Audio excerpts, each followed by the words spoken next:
The following program is rated TV MAL. It contains strong language and is intended only for mature audiences.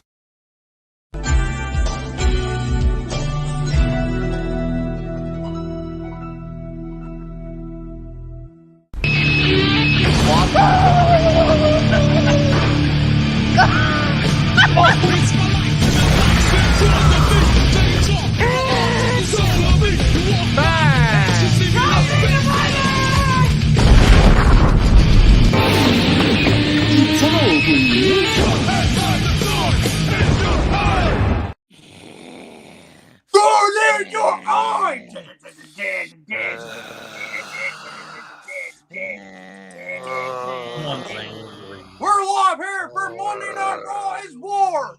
Hello everybody, I'm Jim Ross alongside Jerry the King Lawler, and what a way we're going to start out. Oh wait, wrong show. I haven't got time for this Mickey Mouse bullshit. Can we not for tonight? Like we haven't got to our topics yet. Come on. What's the zombie groans about? Well, basically, you watch something and he's gonna rant about it. I'm gonna talk. You're not in the right position to talk. You're too angry. No, I wanna talk. Gotta eat a Snickers. You gotta eat a Snickers first, exactly. Well, he's just mad because he watched the movie and he's gonna rant about it soon. He's gonna rant about it soon, Dragon, so that's why he's so angry. Put, Garbage Day! That's what we're gonna look forward to, huh? Because I'm gonna open the show with this. This is not even my topic for tonight. This is something extra I wanted to do. Because I need to get out my frustration on this damn movie now and get it over with so we can have a good rest of the show. With that being said, why don't you take the spotlight then? Knock at the Cabin was a fluke. A F-L-U-K-E fluke. No, I'm not going like that. No, you deserve the spotlight. Just get it all up your chest. No, that does not look better. Wait. Oh, God, how is this going? Oh, my God. Oh, my God. I set it up for you perfectly, and this is what you do. Just go on. Yeah, Victor's fingers are too buttery. That they're too sticky. Just he's on the keyboard. This is what I wanted, so it looks a little bigger. Dumb shit. Okay, there we go. That's what I wanted to do. 2 years ago, Knock at the Cabin came out. I saw it. It was the best M. Night Shyamalan movie I had seen since Signs. In 21 years, that man has made piece of shit after piece of shit after piece of shit. And yet, finally, he made a good movie. Finally. Cut to 2 years later. Trap is coming out. Josh Hartnett is cast as the lead. Obviously, I'm rooting for Josh Hartnett because I want him to come back in movies. Wait, it was not last year. It was in 2022. Not gonna count. It was 2022. That was 2022. I know for fucking certain that was 2022. Fuck, it was last year? 2023. Oh, Jesus. So really only 1 year ago? Fuck. See, I'm already making mistakes. This movie made me fucking brain cell killing. Yeah, because you suck at math. Anyway, the point of the matter is that Josh Hartnett is finally in a lead role again. I'm so excited because he's the main character of the damn movie. The trailer actually made it look interesting.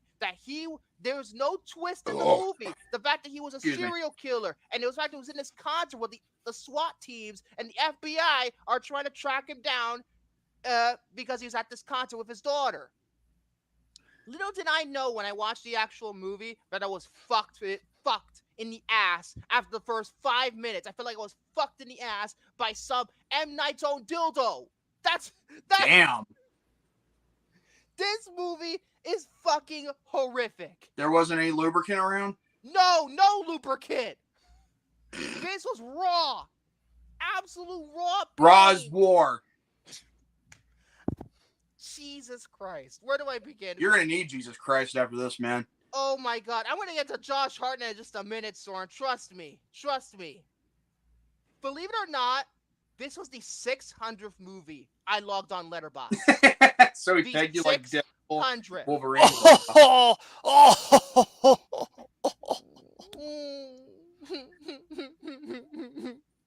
Okay. Damn. This suffers, I want to say this first, this suffers from almost the exact same stupid ass problems M. Night Shyamalan usually suffers from. Jesus love me, I know. For context, Knock at the Cabin had co-writers on the script. And that's why the dialogue in Knock at the Cabin, whether or not M. Night Shyamalan really just rewrote somebody else's script or not, was better. Because there was actually co-writers on the damn thing. This movie, he wrote it by himself. Again. And it suffers from the same old bullshit dialogue that M. Night is always going to be known for at this point. Nobody in this movie talks like a human being. Nobody acts like a human being. They all talk like aliens. They all do. The dialogue. That's what you said in the forums, you know, when you were watching it. Yes, literally. Just while you were doing that, I was watching tonight's film, The Martian. This movie is. The dialogue is just horrific. Like, you know what? Let's get the fucking IMDb quote so I can fucking tell you half this damn dialogue is like. I'll show you. I bet you anything that the aliens from Signs speaks better language than this movie. Jesus. Okay. Oh God. All right. This is a dialogue in here. No bites. That. This is where. This is the dialogue in the movie. This is coming from the trailer. This comes from the trailer. This is in the trailer. So wait. Better or worse dialogue than Madam Web? I'll get to that. So the main character Cooper is talking to this guy who's working at the shirt stand at the concert, right? So this is the dialogue in the trailer that's in here. Psst, Cooper, Jamie, they're introducing themselves. What's with all the police trucks outside and the cameras everywhere, Jamie? I'm not supposed to tell. Something happening? Don't rat me out. I won't. You know the butcher? That freaking nutjob that goes around just chopping up people? Well, the feds or whatever heard that he's gonna be here today, so it's a trap for him. This whole concert, it's a trap. They're watching all the exits, checking everyone that leaves. There's no way to get out of here. It's kind of dope, right? He cut it. Now let's move on. No, there's worse. No. I said no. Jay said, "What happened to your hair?" I said, "You cut it." Oh my God! There's barely any quotes in the IMDb page because that's how they know it's fucking horrific. Even Jay agrees that it was very disappointing. Oh my, yeah, because. Oh wow, Chaden saw it. I guess. This is just it's a concept that. Oh, we knew this was gonna happen. Oh, Jesus Christ. I might as well just click it now and just get it over with if I can fucking find it. Ugh, God. I found it. It's a trap! Damn it. Fucking. Okay. The dialogue is so stilted, cartoonish. Nobody talks like a human being. They talk like a fucking alien, right? So. We talking illegal aliens? No, fuck. Oh, gee, I wonder where you got that from. Hey, I'm placing the copyright. I've always made those jokes. Write it down. Because it's so stilted. Like, nobody talks like a human being. And the story, while it has a good concept, every single character acts like a fucking idiot. Particularly the cops, the SWAT team. They are so incompetent at their jobs trying to track down this damn guy. That's funny. It's to the point where, like, for example, later in the movie, there is this scene where he's trying to, he's at the concert with all the other stuff. So, there's this thing that Lady Raven, the performer, I'll get to that in a minute because I have a lot to talk about in terms of nepotism. She has this thing where this random girl will come up to her at any show, like she, picks a girl and, but Pablo has this stupid ass cameo where he plays like the picker for this girl, and literally it's to the point where Josh Hartnett's character lies to the fact that he lies about his daughter having leukemia, so he can actually she can get up on the stage. And guess what? They fucking buy it, and he's like talking like weird, like, "Oh, she has leukemia. Can you maybe she might be a good candidate. She might be a good candidate." The way he's talking, it sounds obvious like he's a fucking killer or he's a fucking nutcase. But no, baby, oh no, you can go up there. You can go up there, fucking morons. So this movie had 4 acts in it? No, this feels like there's fake out after fake out after fake out. It felt like there's so many endings in this movie. It's not even funny. Well, Chayton just said the movie had 4 acts. It was too much. I mean, this is just like, it's just all over the place when it comes to the pacing. It's just, and also there's another thing too where like, it's like, oh my god, it's hard when I have to go back to my Letterboxd review and literally get the notes from out of my brain, because literally it's, oh my god, the acting. Josh Hartnett is a fucking cartoon in this movie. He is a fucking cartoon. Damn. He's so sounds over like the I would top. enjoy this movie. No. Are we talking a cartoon like kid friendly, or no? we talking cartoon? Are we talking cartoon adult friendly like Family Guy? He's talking like a Looney Tune in this movie. It's funny. Like a fucking Looney Tune. It's funny that he went from Oppenheimer now to this. Oppenheimer. It's just. Wait, Oppenheimer was last year. Yes, it was. It was. And he stars in it too. Yes, and like what the hell happened? I could tell that he was somewhat trying a little bit, but I could tell that he was struggling with the damn dialogue. Oh look, Josh Hartnett had abusive parents that drove him insane. How original. Yes, that's he has mommy issues. Wait a minute. Why does that remind me of Joker? He has fucking mommy issues. Jesus Christ. Even though Joker didn't really have that much mommy issues. This character does. He has a lot of mommy issues. Jesus. But the daughter was okay. She's probably the best performance in the movie, but I hated the character because she is always so gullible. Like, your dad, you're acting so strange. What's going on with you? She has this like 10 times in the movie. Oh, you literally, it's to the point where you're still so gullible. Oh, she, to the point where, oh, you clearly think that, oh my God. Fuck, man. At least with Walter Jr. in Breaking Bad, he was never gullible. Walter Jr.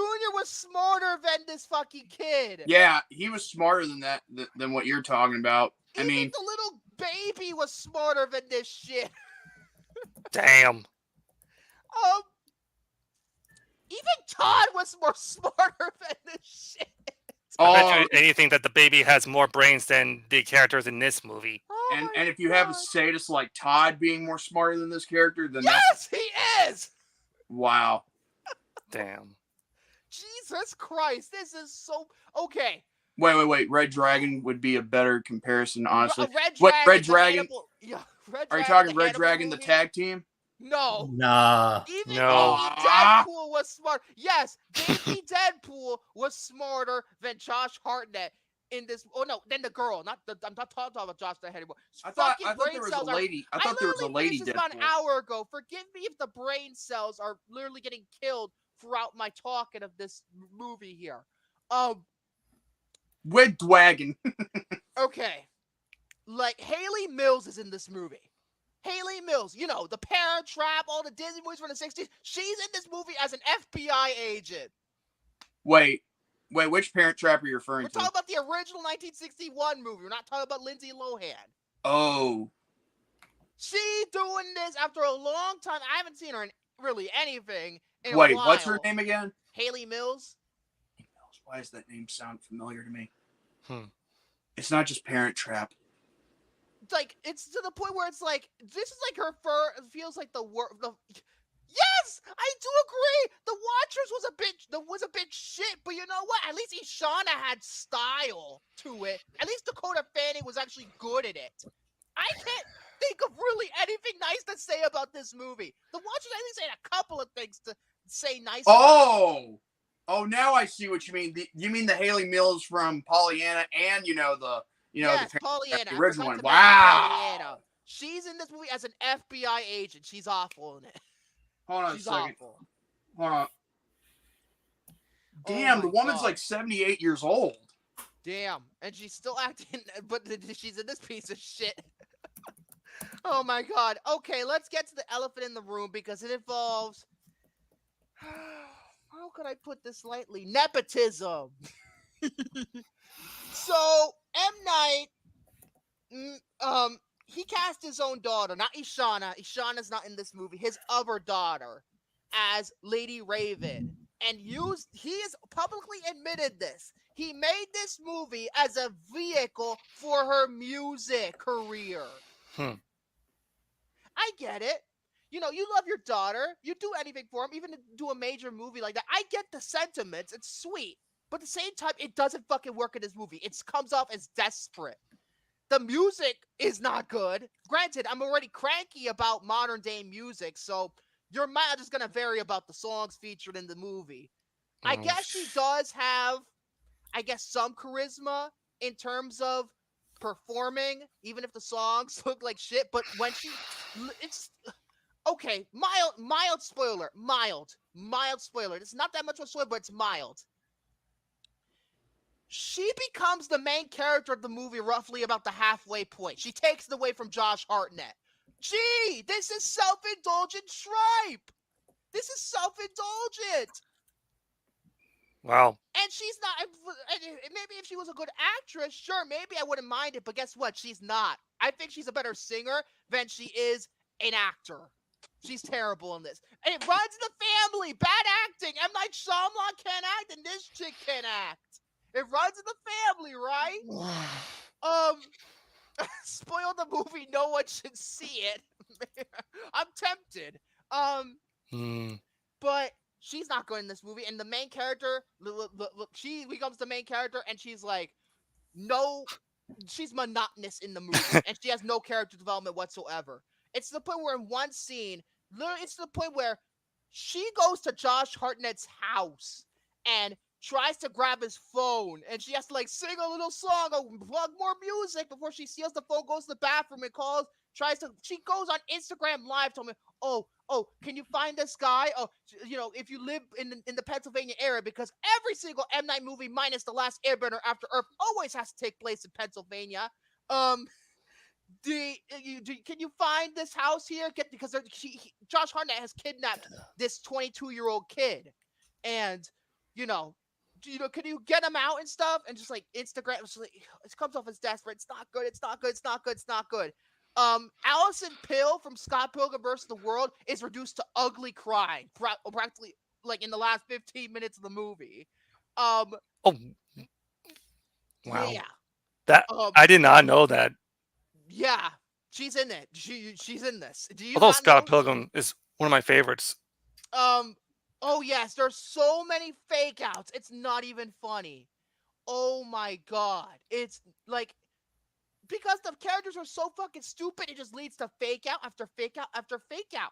And fake out after fake out after fake out. Wasn't Old another exception? I hated Old. I hated that shit. Oh, I do too. So awful. That was my number one worst of 2021. To me, I felt like that because the fact that this was basically a vehicle for her, she could have done a little bit better, but it's a glorified Nepo project. Now, listen, nepotism has been around in Hollywood for a very long time.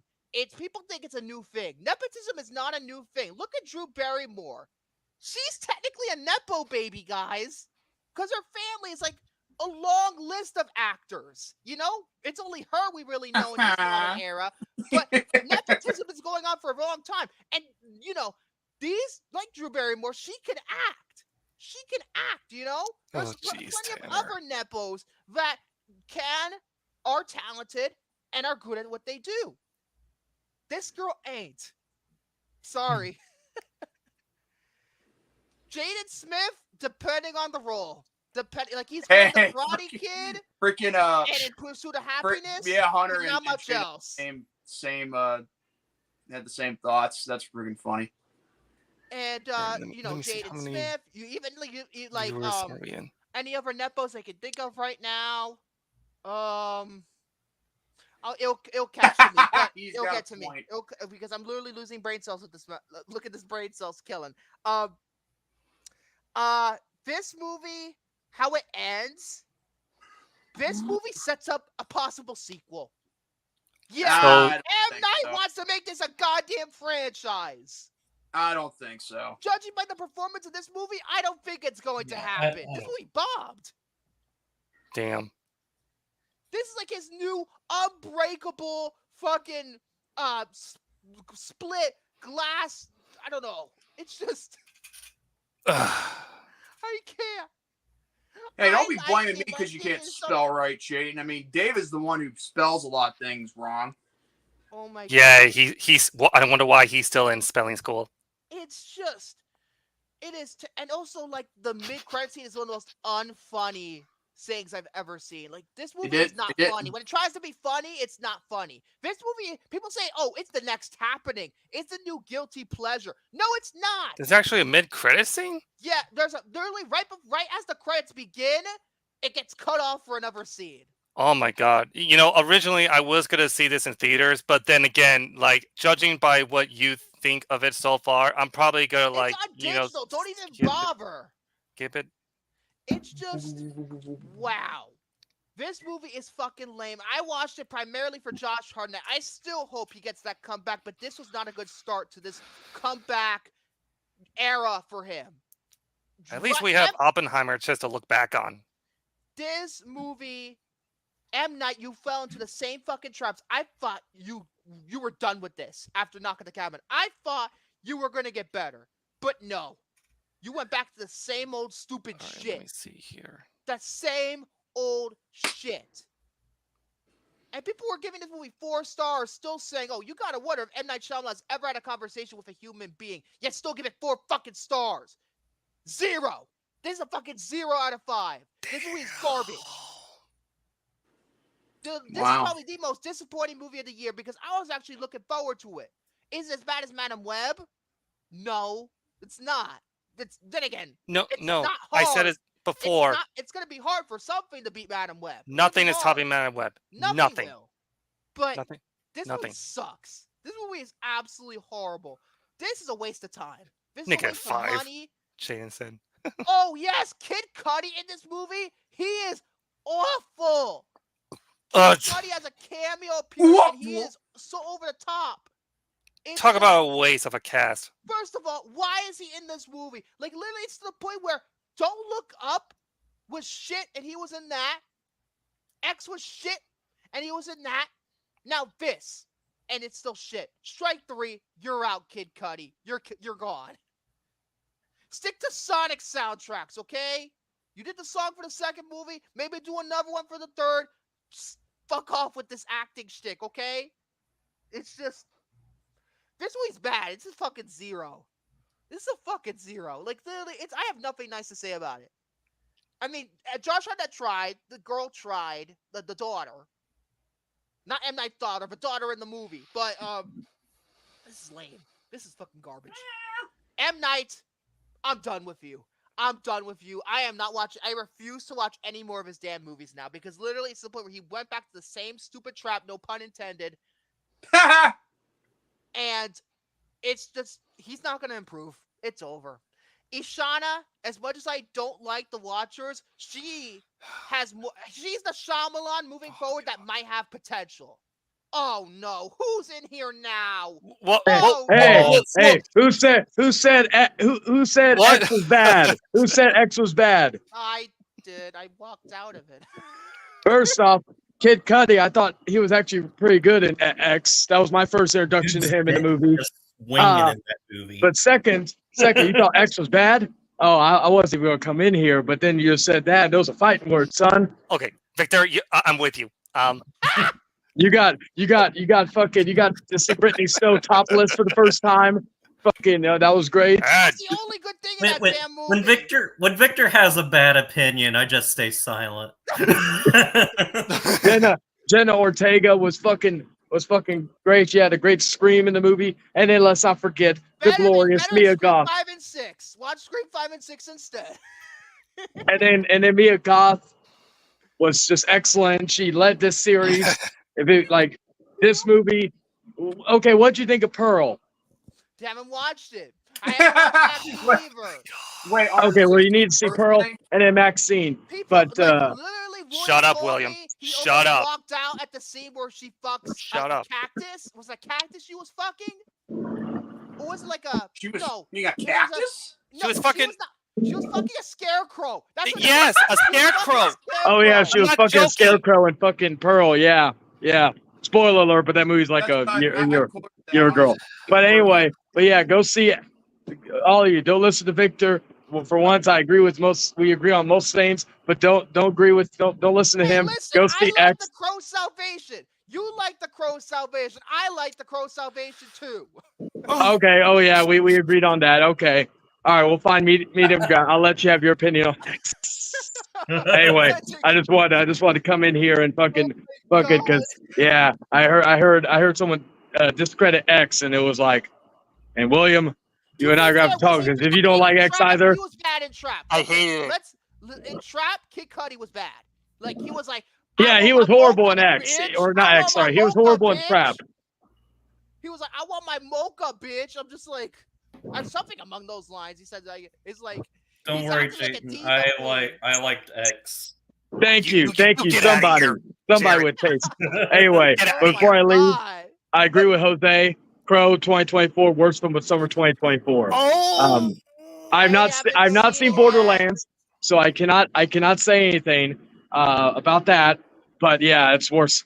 I still don't think I'd have to watch Madam Web again just to see if that's it's the as worst. bad as The Crow. But yeah. Anyway, y'all take care. I'll leave y'all. Yep. Right. and Shane, I'm about to unleash hell on mine. Oh, my Oh, God. okay. I'm looking forward to it. Oh yes, I'm looking forward to it. Anyway, y'all take care. Back to your regular schedule programming. Okay. So that's all I really had to say about Kind of Trap. funny how nobody asked me about my opinion on the damn movie. Well, because you haven't seen You haven't it. seen it. Have you seen? Oh, I'm back. Have you seen X Oh, or Trap? come on! Have you seen either movie? Wait a minute, Have you He's seen back. either movie? You wouldn't like X because it's a horror film. Yeah. You're one to Two horror talk. films. Yeah, and there's two old yeah, people. Jordy. And Jordan, there's two old people fucking, and I know you probably Yes, already there is deal with two that people on the fucking, daily. apparently.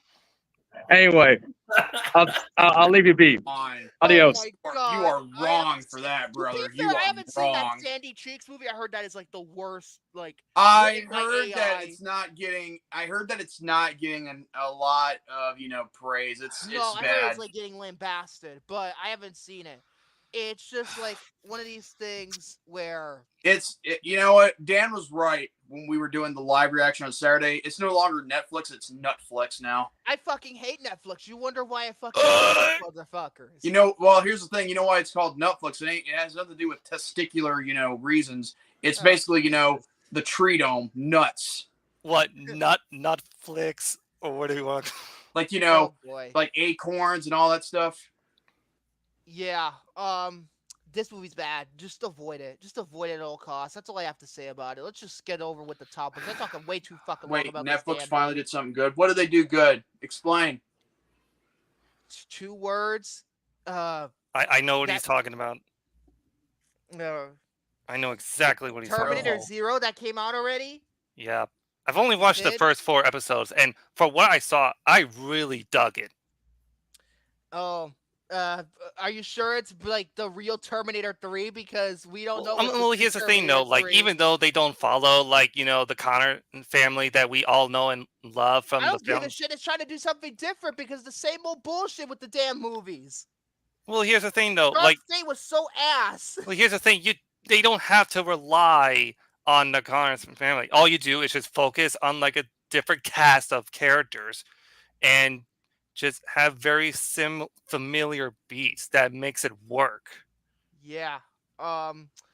So. Woof, Oh yeah, the Menendez brothers, the monsters, Monster. which is like the Monster. sequel Oh, yeah, to Monsters. the second- Jeffrey Dahmer thing that Yeah, they that's did. the right. Oh, it's wrong. But what's Wait, no. weird is Oh, the yes, it is. It is. the I forgot. promotion for it makes them look like they're lovers What? and they're brothers, and I'm like, they were not like that at all. Oh God. Rebel Moon, fuck that shit. Oh, jeez. Rebel. Yeah. Zack Snyder, you're done with Rebel Moon. Just saying. You're done. I don't even think I did whatever my I'm whole looking like forward big to when it review comes to for it. Netflix. And I I'm don't just know. like, I don't know. I don't know what any good thing for fucking Netflix I'm even looking forward to because they fucking suck dick. They fucking suck dick. I don't care. That's it. Uh, uh, fuck. I'm stuttering. Jordy, you can go first. All right. Now let me go back to where I was gonna do. Wait, no, not like this. Not like this. Not like this. This. Yeah, like that. Like that. Like that. All right. Like that. There. Better.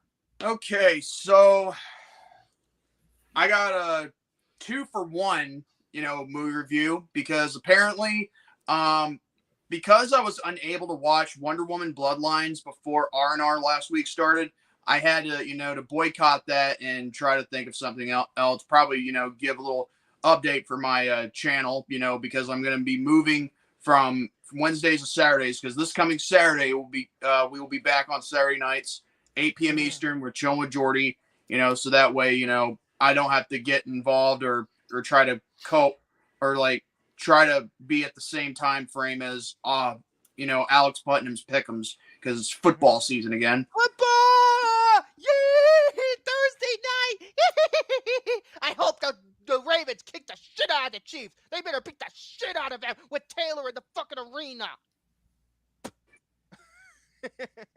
Man, you sound a bit vindictive. Yes! Considering when I went through the Super Bowl, of course I'm fucking vindictive. Well, here's the thing, Chayton. The slaughterhouse is dead, okay? You stopped making content on your channel, and plus, we haven't been able to discuss it, and besides, it doesn't matter. We're all doing our thing, and it's all good. I'm sorry to say that, but it's true. This Jake made me choke. Now, as far as watching it, I watched Wonder Woman Bloodlines. I think it was yesterday when I had to watch that along with Justice League Dark Apocalypse War. So I'm gonna go with the Wonder Woman first before I get to to Apocalypse War. So basically, put Wonder Woman Bloodlines is basically tells you of how Wonder Woman or Diana of Themyscira became to be Wonder Woman and all that other stuff. And then later on in the movie we find out that there's some meaning as to why there are things that are happening, why she needs to return home to to help someone that she cares about, to get them back to normal, as it were. And then everything, is all, batshit crazy, and some plot twists that you would never really expect, even though I did expect one person to be a bad guy the whole time, but just didn't know when they were going to show it. But it happens right after they showcase the credit sequence, like mid-credit sequence, and then that's before they share the credits, of course. So yeah, I think, that was a good film. I think it would have been better, but I will give it a 4 out of 5. Now, this film, holy shit. The Justice League Dark Apocalypse War. AKA bloody, R-rated, Justice League, all-out finale fig. I call this the DC animated movie universe's version of Endgame. Very violent. Very violent, very dark, very... Oh my God. let me tell you something. Everything that they do in this movie, I don't think they could have ever gotten away with it in in the freaking, live action. Because people get so emotional and so, rage filled when they see their favorite characters, die off. Like, oh, why'd you kill this person up? Why'd you kill that one up? It doesn't make any sense. Wow. Is it more violent than the Flashpoint Paradox? Yes, it is. Yes, it is. Yes, it is. Because I thought the Flashpoint Paradox was brutal as hell. Here's the thing. This got an R rating. That was only PG-13. Now, the thing is, every single bit of this movie does not let up. They're dealing with a whole wide world invasion of Darkseid. the main guy who caused the, everything. And not gonna lie, everything that was done, it was all perfect. I couldn't think of anything better than what could have been written had it been written differently. I think this way was very good, especially when you get to the ending. I mean, it was brutal as more brutal. Actually, it was more brutal than you made it sound, honestly. But you were right. It was brutal. But I'm kind of glad it was because it did not hold back. Because I'd rather it, end everything than, even though if it's going to kill a lot of characters that you probably didn't develop a lot of, heartfelt feelings for. But at the end of the day, it's good because it's almost like Endgame, but it's not. It's a different comic book franchise, and on top of that, it's real freaking awesome with even at the end of it all. So now we understand, and now I understand why there's a thing called the Tomorrowverse. Because pretty much this ends the DC AMU. This pretty much is the culmination of everything, and now it's pretty much the Tomorrowverse was a reboot. Because it's not around anymore because James Gunn's taking over the animated shit too. Well, they just got done with the Infinity Crisis trilogy, so no, it's a Crisis on Infinite Earths. I think that's what it's Infinite called. Earth. Well, it's a Crisis trilogy, so Yeah. I mean, I think it ended on a high note. I'll have to review that later in the future. But bottom line is, this film, the way how it all ended, I give this one a 5 out of 5. I mean, it is that damn good. Wow. Wow. By the way, Jose sent me something. Oh God. Again. Oh, Beetlejuice. That's the only line I know. Hold on, you were gonna say, Jared? Oh, again, at some point, I do want to watch all of the DC animated movies because I've only watched a couple. Only a couple. Because I got I've as seen a few. far as I think the last one that I had watched was Year One in terms of like watching them in release. So it was like I was very early on.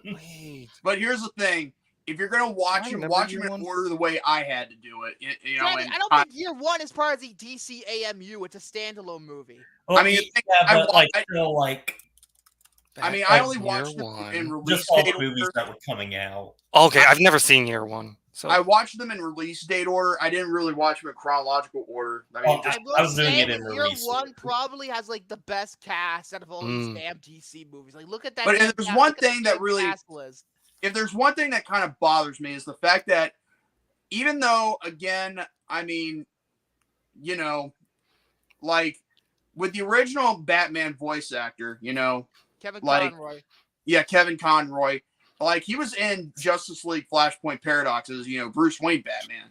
But as for the rest of the films, like, he wasn't in for any of them. It was a different voice actor. And now, keep in mind, I actually like that voice actor because it kind of fit, the narrative of how you're going to go through this new, universe. So I was going to say, like, if they were going to do that, they should have had that guy instead of Kevin. No disrespect towards the man, and God rest his soul. Yeah. But at the end of it all, I loved how when I started with this, and I loved how I ended with it. I couldn't have thought of anything better, especially when Dark Apocalypse War. I'm telling you, that was awesome. Brutal. Anyway, anything else?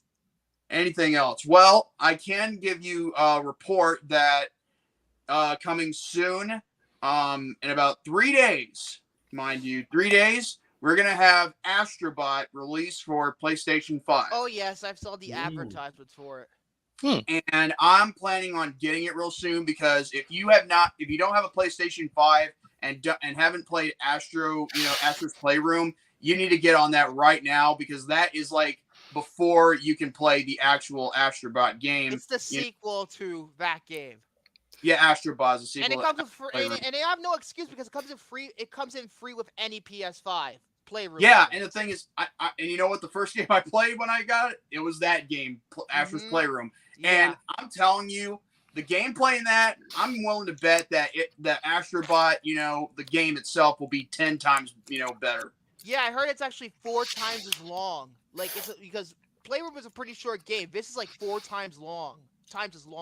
Yes, but at the end of it all, in the next 72 hours, 80 levels split across 6 galaxies and 50 planets. It's a huge game. And a lot of free roam too. Mm-hmm. But yeah, in the next 72 hours, 3 days, get this game while you got a chance to pre-order it. I'm going to pre-order it maybe, I don't know, maybe tomorrow, because I don't want, again, I would have done it today, but I just knew my parents are going to be a little bit busy today, but still, I recommend highly of it. So, now as for that, I don't know what I plan to do in the future after I'm done with the DC animated movie universe. I might do the Tomorrowverse, but then again, maybe I won't. I mean, I just want to take a break for the time being because it took me a while. That's understandable. I mean, it took me a while to review all these films, and to be honest with you, look at me, what I'm doing with Kirsten. It's even more commitment out of my ass. I was thinking about that today. I was like, man, how far is he? Yeah, I was thinking I'm on the movie The Cat's Meow. You probably never heard of it. It's a Peter Bogdanovich. The Cat's Meow. It's a Peter Bogdanovich movie. Is it a movie about cat goes meow? No, it's a I deal with piece. Cat's Meow on a daily basis. I'm close to Spider-Man, though. 2 more movies left before Spider-Man. Peter. Nice. Don't tell Harry. No, I don't. I'm busy. I don't. It's actually probably best that you're taking so long to do it and everything, because you don't want to have burnout. My sweet time rather than thing is, everything. I wasn't even that's a huge filmography to go. When it comes down to me, I wasn't trying to burn out when I was trying to review all the DC animated movie universe stuff. You had less movies to worry about. I think out of all the DC AMU, I think it's maximum 20 movies. I have over 80 to do. Maximum almost 80. Yeah, it's 4 times the amount that Hold you have to do. Hold on, let me have a look. 1, 2, 3, 4, 5, 6, right, 7, Jared? 8, 9, 10, Like, 11, when you commit, 12, 13, when you do a marathon 14, and you watch all these movies 16, starring an actor. 16 movies. Rather than It's a lot of commitment and 78 or time. 79 that I have to do. No, over 80 actually. Just about 85. I'm rounding it out. Wow. Something like that. I would honestly just feel kind of overwhelmed if I were to do I don't feel overwhelmed one. because I want to have fun while I do this. That's why I try to take breaks every once in a while. I don't want to get fatigued. Yeah, I had a. Well, but then again, a lot of actors and actresses also plus have around 80 plus films under their belt. It really depends on how many they have started. I literally had to deal with 16 of those films, and honestly, I don't regret it. So yeah, so I'll be finishing it. Don't be, because I'm literally about to resume it this week. I needed a week off. But as for me, because I'm gonna the take last movie I myself. watched with Kirsten, it was so good, but I'm not gonna talk about that until I get to the ranking. I'm not gonna talk about that unless you want to look at my Letterboxd and stalk it. But as for me, I'm gonna take a break on watching films. In fact, I got to get back into doing some homework for the the invasion angle from WWF in 2001 because I want to cover all that on a future episode of R&R. And to be honest with you, I'm going to probably give a positive review about it and give you all the good things that came out of it that can outweigh the bad when you look at it. For example, the final Nitro. Well, actually, that didn't start technically the invasion angle. I'll have to give you a technicality of when it actually starts. Okay? Because Shane McMahon buying. Hold on a second. Shane McMahon, quote unquote, buying the company. That was just part of the storyline. Okay, or the storyline, as it were. Okay. Now, when the invasion angle starts, I'll tell you the actual date and time when it does. And I'll give you a spoiler ahead. It starts on a Monday Night Raw episode. Well, no, yeah, it sounds like it would. Not the one before WrestleMania. But anyway, it smells good. That's all I got to say right there. And who's next? Okay, William, you go next. Okay, now, oh my God, mine looks like a freaking masterpiece compared to what you've already reviewed, Victor. Listen, Trap is that's the second worst movie of the year. Yeah, but I got one movie to talk to you about. Oh yeah, we forgot about this. Do you think we Speaking should- of fucking August movies, that is usually the dumping You ground saw of The summer Crow? movies. Did you see The Crow? You want to give him the big screen? I'm here to talk about the new Crow. Oh my god! Yeah, let's give him the big screen. Oh my god, man! Hold on, let me think. Hold on. Yup. Hold on. Wait, no, that's not the one I want. Well, that's not the one I want either. There you go. Yep. Why am I Ducky from Land Before Time now? I don't know why. Okay. And we're talking 2024 Crow, right? Yeah, we're not talking about the 94. We're not talking about any of the sequels to. Again, Salvation's the best one. How many times do I have to say that? Folks, the original Crow from 1994 is one of my favorite 90s movies of all time. And I'm not just saying like I'm not like being biased or anything. I'm legitimately saying that it's like one of those brilliant like action movies that has so much style and is so entertaining. And you have the iconic Brandon Lee just portraying the titular character. It's all brilliant. Let's not forget about Ernie Hudson. Yes. Hello there. And when I heard that they're doing a remake off of The Crow, I'm just like, oh, for gosh sakes, as if Hollywood is running out of steam. Well, they've always been running out of ideas since the 50s, so. Yeah. The 50s. I mean, I wouldn't go that far. Yeah, I honestly was originally not going to see it, actually, because I thought, just judging by the trailers for what I saw, it looked like something that I do not even want to waste my time with. And look where we are. How did you even see this movie? Did you pirate it? Did you go to the theater and paid money to see this bullshit? No, I pirated because I did not give Rupert Sanders his fucking money. And that's how you know this movie is fucking atrocious. I pirated a movie. Listen, Alex Bryce is a fucking asshole too, but he has the right to roast Rupert Sanders. Alex Bryce is a fucking asshole. I'm just going to say this right now. The Crow 2024 is hands down one of the worst movies of the entire decade so far. I don't know about Madam Web territory, but... Okay, now I've heard there have been a lot of production problems with the movie on how it was originally started back in around 2008, and then it got reshelved for God knows how long. And then we finally got the movie, and holy crap. Like, you ever seen that meme where it says, what a horrible day to have eyes? I don't think that's how I felt. One. And I wish I didn't have any eyes. Oh, just to see this fucking atrocity. Oh, God. Like, seriously, like, how do you even destroy the legacy of a 1994 classic? Technically, The Crow Wicked Prayer did that first. Yeah, but this one, holy shit! It's like, I didn't even see Wicked Prayer, but it could not be this goddamn bad. You know, it's easy for any one person to ruin a movie franchise even after a reboot. Just look at Star Wars. Need I say more? And like I said, how do you take an iconic action film and just sapping everything out that made the original film like I almost want to say like a near iconic masterpiece? And I can only picture a sad sight in my head. Brandon Lee must be rolling over his grave, with Alex Proyas breaking down in tears upon glancing at his tombstone upon hearing the negativity about the new adaptation that we've gotten. Mm-hmm. And dude, this movie is just the latest evidence that Hollywood is literally running out of steam. Now, Rupert Sanders, okay.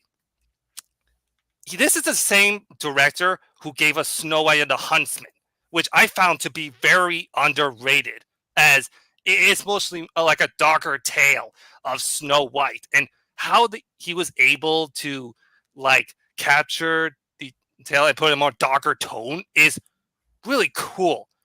But I did not think that he would stick a new low in his career after he tarnished Ghost in the Shell. First of all, Ghost in the Shell, the original, I fucking can't stand. I can't stand the original either, but the remake is just as bad.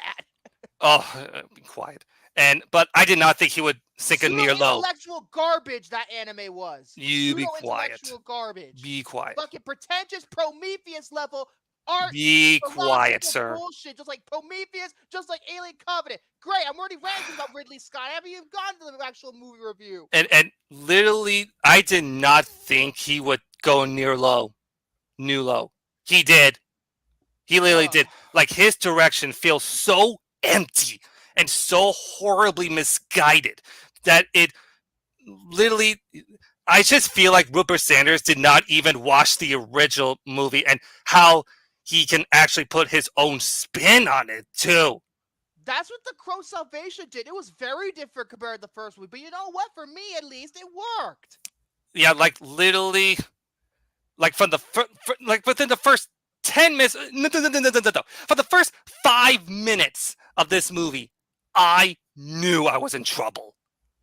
I knew it right from the fucking get-go. And I didn't think it would be Borderlands. Oh my god. Holy shit.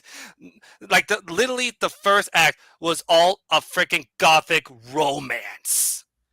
Gothic? Well, the first movie, to be fair, is very gothic, to be fair.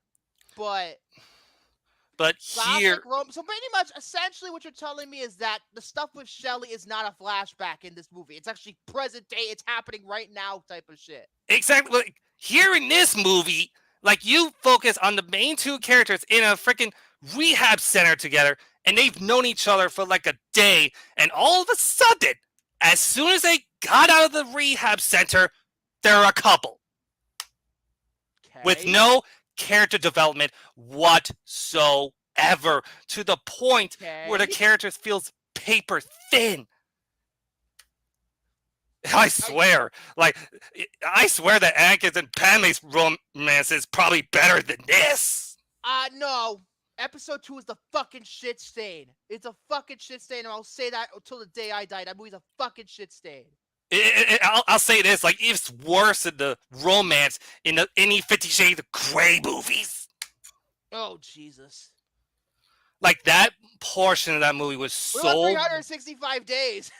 Probably, it was so boring to where I literally checked my phone, like, multiple times. And the pacing. Holy shit. This might be a contender for the most boring film I've seen all year, to where the pacing just feels so uneven, where I was bored as fuck watching this movie. And this is just like a mild spoiler here, but you know how in the original Crow, Brendan Lee becomes the Crow very early on in the film? About maybe 15 or 20 minutes into the movie. Guess how long it took for Bill Skarsgård's character to be the Crow. Let me guess, it's gonna be worse than in Power Rangers, where it took them like 90 minutes to get the suits. I am not joking when I say Power that. Rangers for the sake of, I liked Power Rangers. I like that 20. I do too. But this is the record. He does not become the Crow on the hour and 20-minute mark. How long is the movie? Like around 2 hours. Hour and 51 minutes. Good Lord, we're about to take out with the credits. Jesus Christ, he only becomes the Crow in the third act. That's it.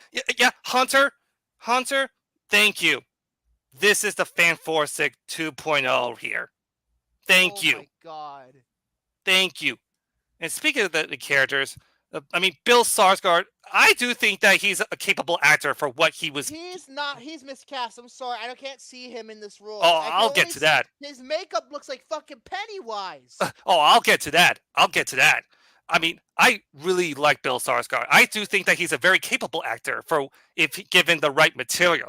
But it's the script for the movie that makes his character so dull and so bland. He's gonna really need Robert Eggers right now. He's gonna really need Robert Eggers to save him this Christmas. I know. I mean, to be fair though, I'm 100% confident in the Nosferatu remake because it's Robert Eggers. I mean, he brought us the Northman. Remember, I'm very hit and miss about Eggers. The Northman was really the only one I liked. I love me some Robert Eggers. I do too. But here in this movie, Bill Skarsgård looked like he was just like phoning it in. Like literally, and some of the dialogue in this movie is just so poorly written to where it doesn't even like represent what the original Crow character was. It's like, it's as bad as the dialogue in City of Angels, because the Crow City of Angels has some god awful dialogue, like really bad. Yeah, it felt like the writers were like high on fucking meth, and they don't even like watch the original film of how the dialogue. Granted, they have no excuse because Harvey Weinstein did not produce this in that. He's fucking canceled. But like those writers were like, oh, I'm just not gonna bother watching the original film. I'm just gonna create my own life. So yeah, let's insert dialogue into this character. If you want to make your own creation, that's fine. Just don't slap an IP on it. It's like, you writers know nothing, and what the original character just stands out in a 1994 film. Jesus, he's real mad now. I thought he was mad at Madam Web. Jesus Christ, I think he's doing worse. And FK, what's her name? FKA Twigs. I'm sorry. She's not. She's a terrible musician. Why is she acting? This is like she was good in Honey Boy. Oh fuck! I forgot she was in. Oh wait, I forgot. Did she actually like want to sue Shia LaBeouf because she appeared? Yeah, because Shia LaBeouf's kind of shitty. And these two characters in the movie have no chemistry whatsoever. And you swore that the writers saw Twilight and decided to throw in this romance we as viewers are never going to buy. Oh my god. Like literally all the performances were just like so bland as fuck. Where I don't like, they feel like they don't even want to be part of this embarrassment of this soulless adaptation. And even the rest of the YouTubers we all know and love and can attest to this. This is literally a soulless attempt into capitalizing the IP of the original film. Because here's the thing. I feel like The Crow is... Let me face it right now. I know The Crow is considered a classic by many, but let's face it, folks. The Crow is niche. It's like Mad Max. It's too fucking niche. Nobody really fucking cares. Sorry, that's just the way it is. Yeah. Like in contrast, though, Brendan Lee's portrayal of Megalopolis, don't get me started. Oh, that pretentious looking fuck trailer. Oh yeah, I'm a misunderstood filmmaker, even though The Godfather got good reviews and won Best Picture. And also, Francis Ford Coppola, just keep your ego in check. You're becoming like, the next. No, I think he's worse than Ridley Scott's ego. Oh, I don't know. They're on par. Oh, jeez. But literally, I love Ridley Scott. He's a bitch. Oh, I do too. I love some of his he's work. He's a fucking boomer. Yeah, but literally, in contrast, Brendan Lee's performance has this sense of motivation within him as to why he is out and about on the quest for revenge after the death of his fiancée, and there was no visual representing that romance. And it's one of those things. And I was talking to Tanner about this, and this is like one of those cases where it's a perfect show don't tell. So let me guess, this movie's bogged down with exposition. Yep. Yes, exposition up the ass, especially with Granted, The Crow, the first one is heavy on exposition too. To be fair, it's heavy on exposition. It's heavy. Yeah, but here, and some of the dialogue, I want to go back to some of the dialogue. They feel not only phoned in, but so awkward at times. And Victor, you were reviewing Trap a while ago today, and you notice how I was looking at the IDM quotes just because I'm curious. I'm curious to see what are some of the most notorious bad lines in this movie. And guess what? There's only two I could find. And they were not that good. Wow. And also the plot holes. Holy crap, the plot holes in this movie. They're so incoherent and it's not even funny. And even to even on a technical aspect, it feels much harder than just any other remake we've gotten for the past 2 decades or so. And even like the cinematography, sure, it may look nice for one sequence I will get into. It looks. Danny Houston playing generic villain number 500. Oh my, dude, Danny Houston. I mean, Danny Houston. I was just like, what are you doing? What are you doing? He always plays these most generic ass villains. He's being typecast real bad. Yeah. He's one of my runners up for the worst villain of the year. Like well, he's nothing just will beat fucking what's his face and Madam Ezekiel Web. Sims. Yeah. Nothing's topping him. Are you kidding me? But anyways, back to what I was saying. The cinematography looks too gloomy. Like it has like this dark blue like color palette to where it just makes you feel tired. Ugh. It makes me feel tiresome where I almost want to fall asleep at times. Oh, geez. I much rather think of a better Crow movie. For Alex Proyas, it's a very dark-looking movie for the most part. There's a couple of scenes that take place in the day, but not very much in that original film. Yeah, and props to Alex Proyas for sticking to his guts of what he thought about this remake. Because that's how I feel. Although, to be fair, Alex Proyas is a fucking asshole. Look at Gods of Egypt. He's a fucking asshole. I'm not going to defend him. That's a good point. And plus, like, I've heard that some of the other actors who were in the original film even expressed their own, like, thoughts on this remake. I think, was it Rochelle Davis, one of them? The chick who plays Sarah? Yeah. Casted for no reason. City of Angels by Mandy from 24. Yeah. Like, even her herself even expressed her own hatred as to why she just hates that movie. And plus, another thing I gotta mention too, like, the editing is all over the place. At one point, you think it's gonna, like, good cut. Like, hold up. Like, what's going on? Like, slow down. Come back.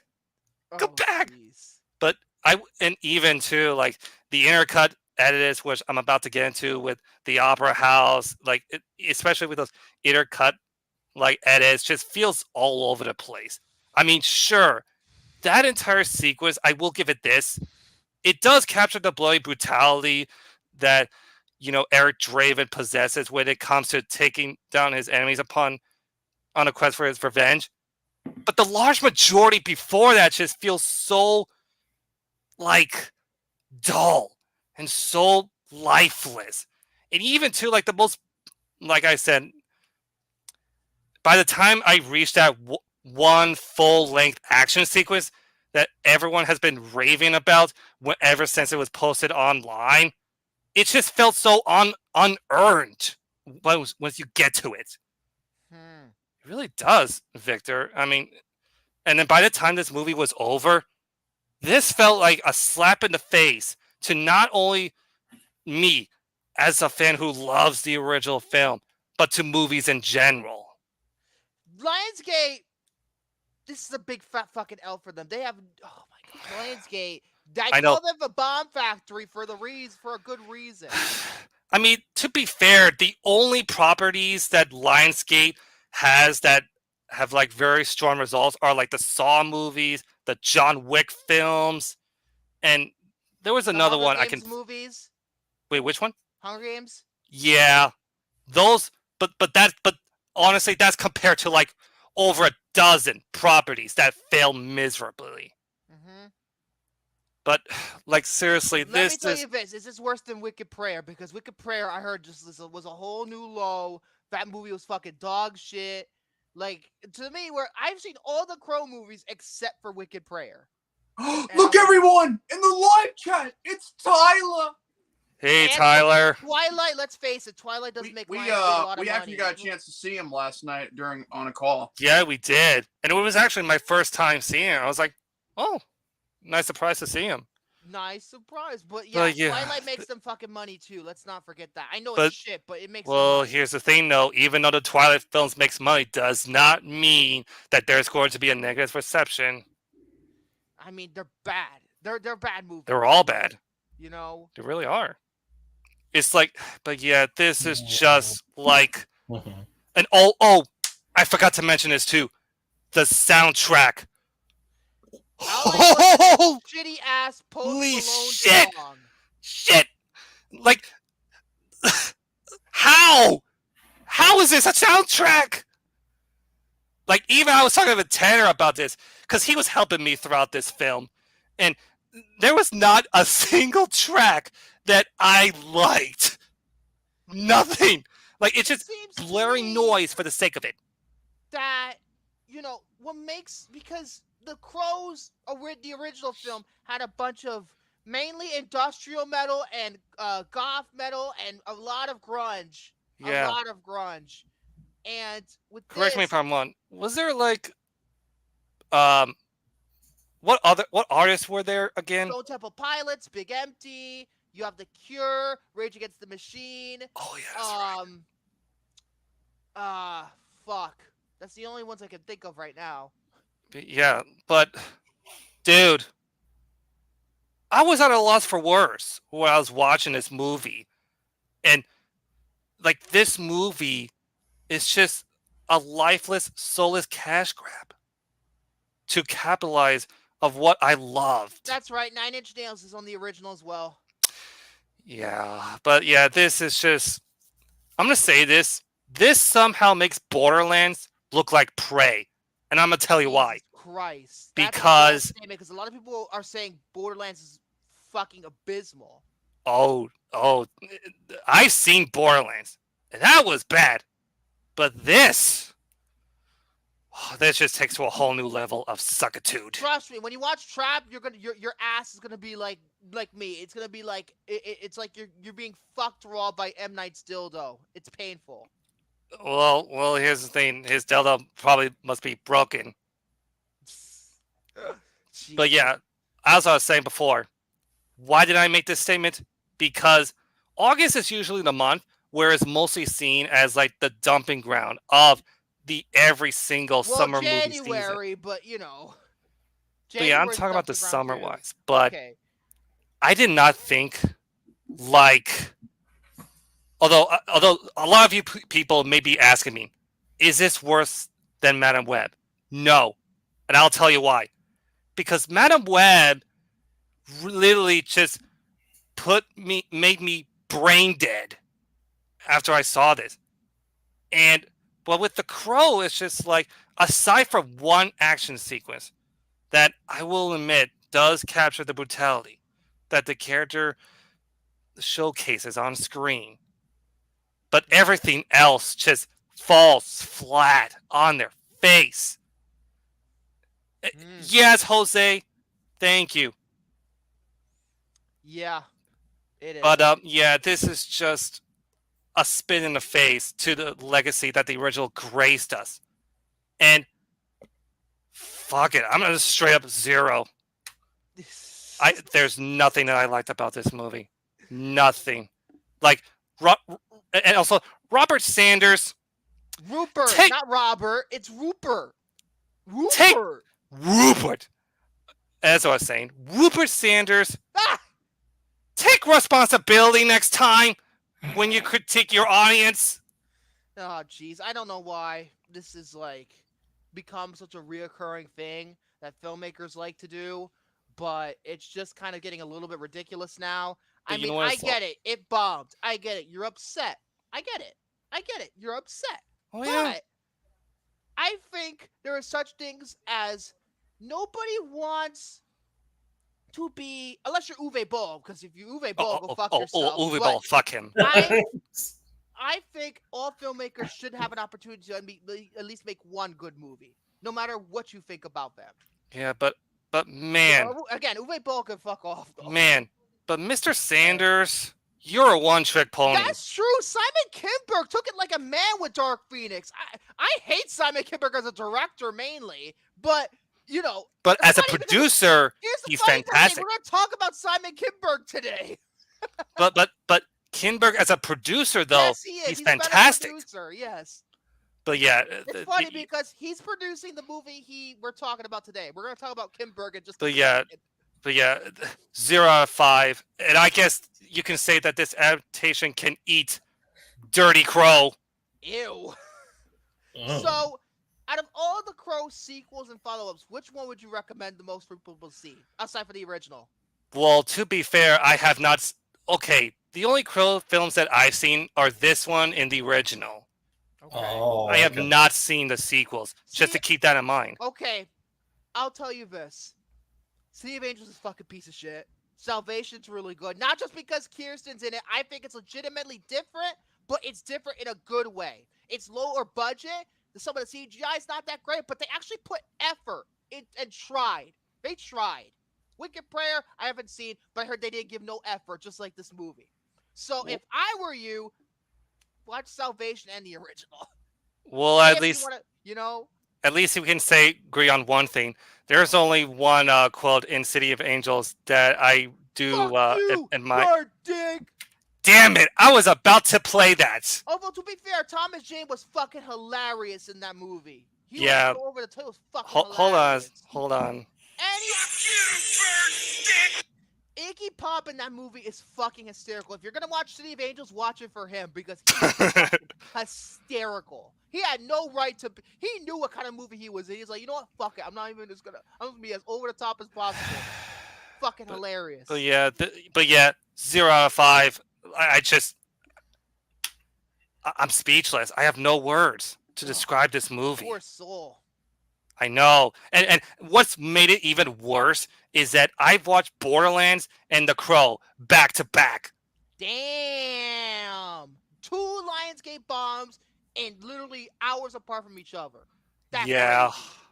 But yeah, After Lionsgate. Megalopolis, that's gonna be the biggest Lionsgate bomb. I'm telling you right now, I'm making a bold claim on this show. Megalopolis will bomb harder than The Crow. Yeah, or but Borderlands. Lionsgate, though, if you're going to release, the next Saw movie, I wish that you would have kept the original release date, because at least I you think have it's good they got delayed. I think it's good. Because they have more time to fix it. but here's the thing, though. This year, they are not having a good year, though. I know, but for the sake of Saw 11 being good, I'm glad they delayed it. But yeah, this is just... And I'm done. Oh my god. I felt I was tame compared to him. I was tame. Okay. Speaking of Saw, well, simply put, I want to play a game. yes, it's time for game time, everybody. Yay! Hey, wake up! It's time to play game now. All right. I need to, Hold on, make it a little better.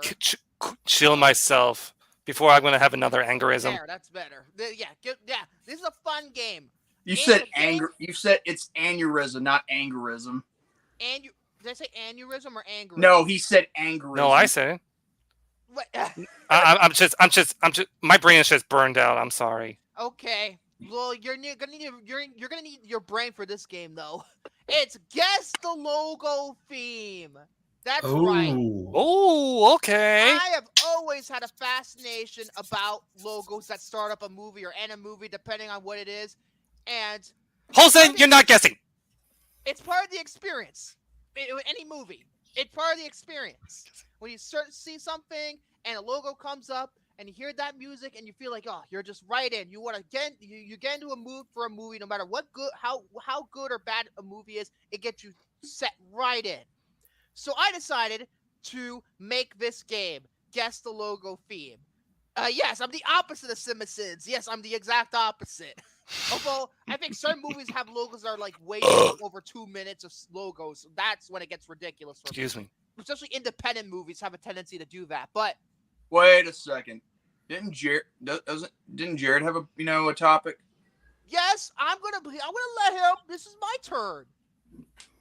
So we're gonna play this game. I have 21 logos for you in this Alright. game. Okay. So I want you guys. What I want you three to do is, if you have the answer for it, type in random characters in the live chat. It's like a buzzer, like a. I Family can't Feud type buzzer. anything in the live chat too fast because, again, Oh, that's right, because you're on your phone. Oh, Yeah. shit. Yeah. Oh, no. How are we gonna do this now? Because usually Jordy is on his phone whenever we go you live. know what? You got like you two can play. I mean, Hold I on, wanna wait. Let me find you a buzzer app. I can make you feel. No.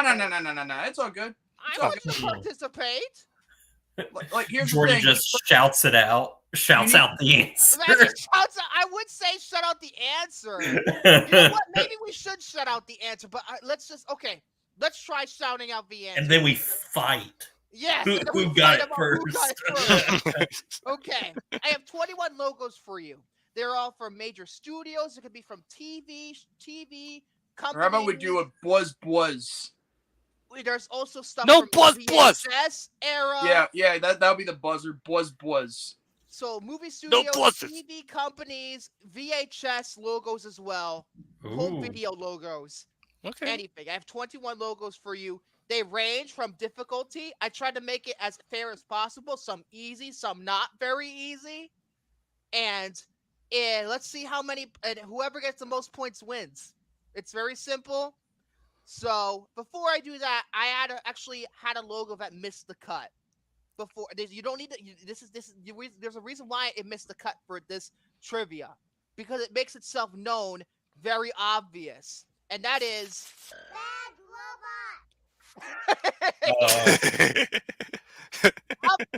since I'm a Lost fan, I wanted to put that in, but I'm like, since the company's name is Lost in the damn thing, I cut it out.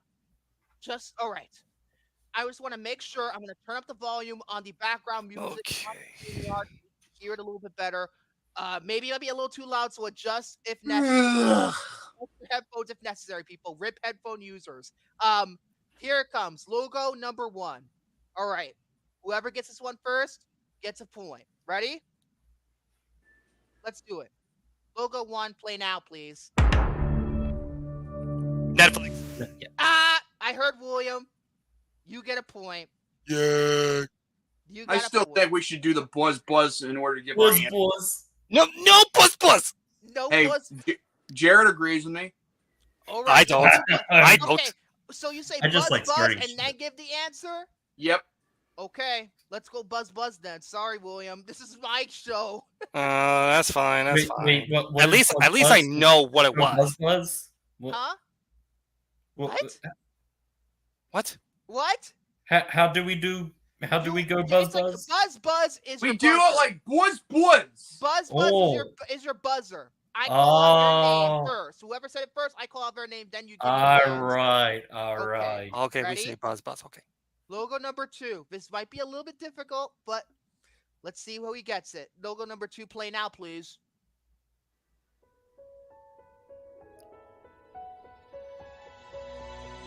Anybody?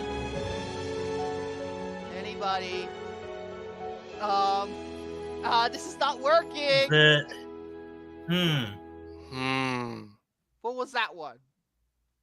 Let me see. Don't look at the live chat. I swear to God, don't. Oh, that's tough. It should be easy. It's associated primarily with a director. Wait. Oh, wait a minute. Buzz. Go ahead, William. Okay.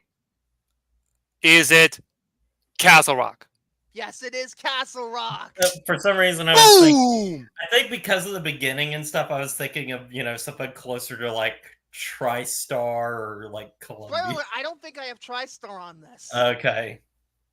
So, which is why I was like, I am not positive with this answer, so I'm that's why like, I had to give away that it is associated primarily with the director. Obviously, Rob Reiner in this case. Okay. Ah, that's right. Number 3. Here we go.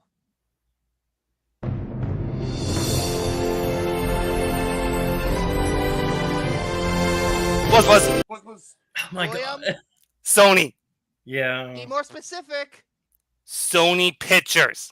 Be more specific. Ah, mother F. Which division of Sony Pictures is it? Mother F. Oh my gosh. Buzz.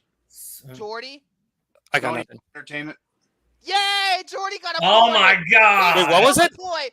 It's Sony Pictures Home Entertainment. Oh my god.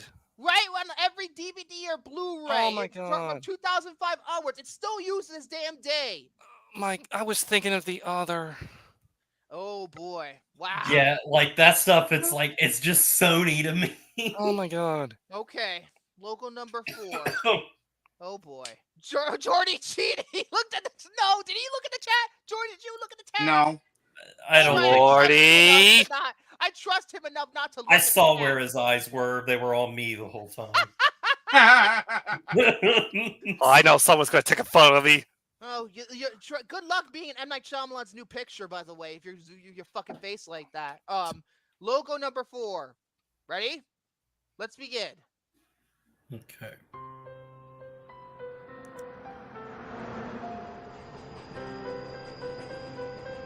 Buzz. William? Miramax. Yes, that is indeed Miramax. Holy crap! Hey, what can I say? Like More lies, more She's all that. excuses, I just- more I lies. haven't Although, to be seen- fair, She's all that. Didn't use the logo, didn't use the fanfare, used that Remy Zero song at the beginning of the movie, but still. She's all that. Okay. Also used in The Crow, ironically enough. Yes. Speaking of the Crow. Number 5. Was it used on Clerks? No, it wasn't used on Clerks, although Miramax did do Clerks. Anyway, 5. Here we go.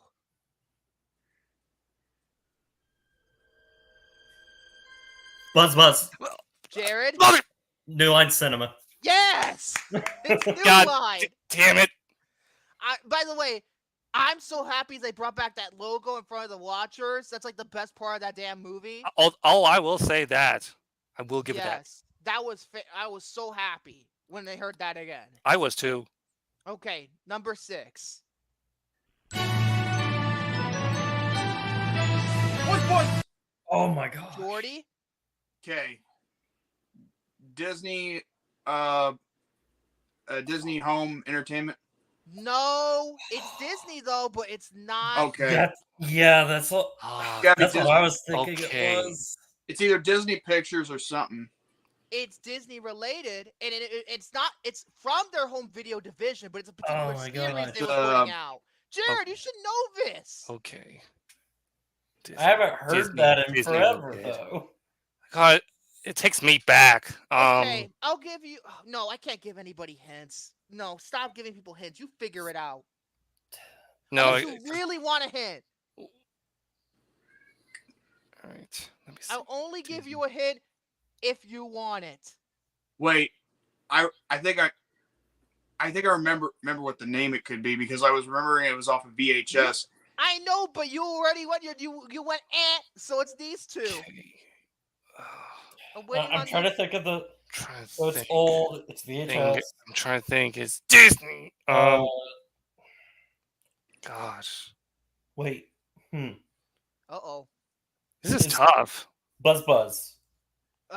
You already could go because he did. Oh, he did okay. it correctly. Is it Disney Masterpiece? Close enough. Masterpiece Collection? collection. Yep. Masterpiece Okay. collection. Oh, that's Because okay. the reason why I felt Jared, you should know this because you had a copy of Bambi and it was apparently the Masterpiece Collection edition. That is probably where I heard because you know what's the coincidence? But I was definitely thinking it was what Jordy said. I actually used to have that VHS tape of Bambi, the Masterpiece Collection. Yeah. That was a great one. Was I on number 7 or number 8? Was it 7 I just played? I'm not sure. Gonna take a I'm risk. just having fun now.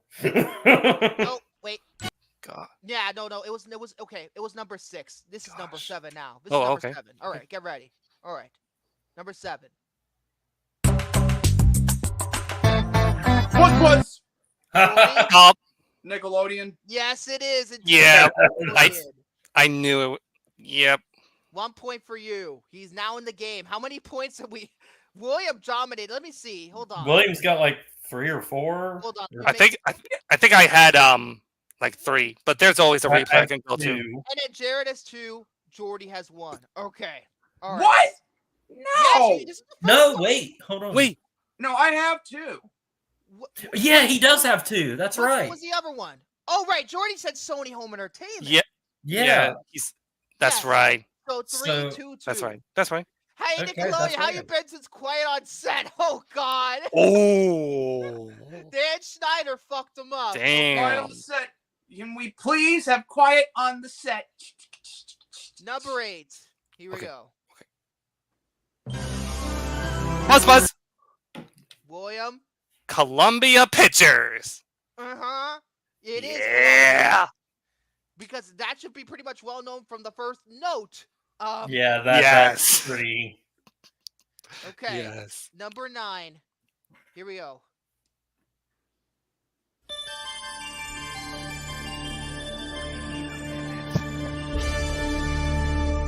Oh my gosh. Buzz. William. Okay. That sounds so familiar. Is it Hollywood Pictures? No. What mother? Okay. Wow. That was a guess. I almost need to hear it played again. All right, I'll play it again. Let me just make sure I have the right one. Hold on. Uh, No, that's the wrong one. This is the right one.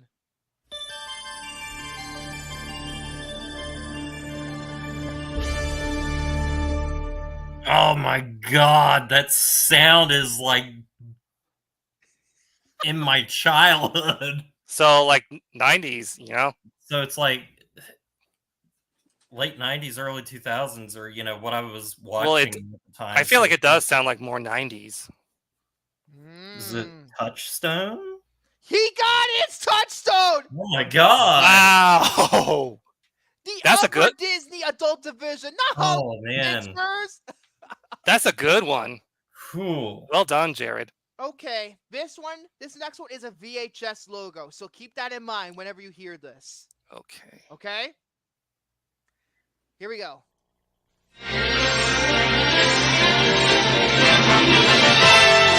And now we're pleased to... William? Okay. Is it Paramount? Yes, that's their feature presentation thing. Yeah. On the tape they had. Oh. Yeah. Okay. The only reason why I know this is because I Also, used the to have music was VH. in front of Mean Girls. That was also in front of Mean Girls as well. The music was in front of Mean Girls. 'Cause Not Mark just Wahlberg that. apparently did that. They actually included on the Blues Clues VHS tapes, I believe. Yes, they did. Yeah, Every tape. that's how I know. Because you have to be a person of a certain age like me to get it. Oh hell yeah. Okay. Number 11. Buzz. William. Lionsgate. The Bomb Factory. How many points is that now? Yeah. Can we just agree that William's gonna win? Probably, but Jared could always come back in this damn race. Okay, that is Lionsgate, The Bomb Factory. Number 12. This might be hard. Might not be. We'll see. Here we go. Wait a minute. Ooh. Wait a minute. I know what it is. I think. Oh, like Oh my gosh. all of these I've obviously heard, but like Oh my god. I should know this one. Buzz. Jordy. ABC Studios. Yes, it is! The makers of Oh, Lost! that's Look! right. Oh my god. That's right. The makers of Lost. That's why I put it I in should there. know that one because it was like later, like in the Later? later seasons, I believe. Yes, see, starting season 4, they started using That's that. right. Oh my god. Yeah. Well done, Jordy. Well Mhm. done. Very well good. done. Very good. Okay. 13. Buzz. William? Walt Disney. Yes, it's Disney. Yeah. The logo. Did Old me. one with the blue background and the 2D Yep. castle. Yeah. And you know it from the first note, really. Come on, Freaky Friday. Come on, Yes, that did have it. Parent Trap. Parent Trap. Anyone? That shitty Simple Plan. I mean, the original play did not, and then it goes to that shitty Simple Plan one. You Fuck know, I Simple remember Plan. that song, "Me and You and You and Me." That's That actually I called remember that. So Happy Together.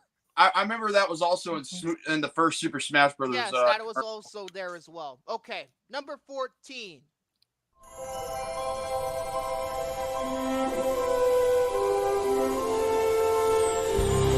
Buzz. Okay, Jordy.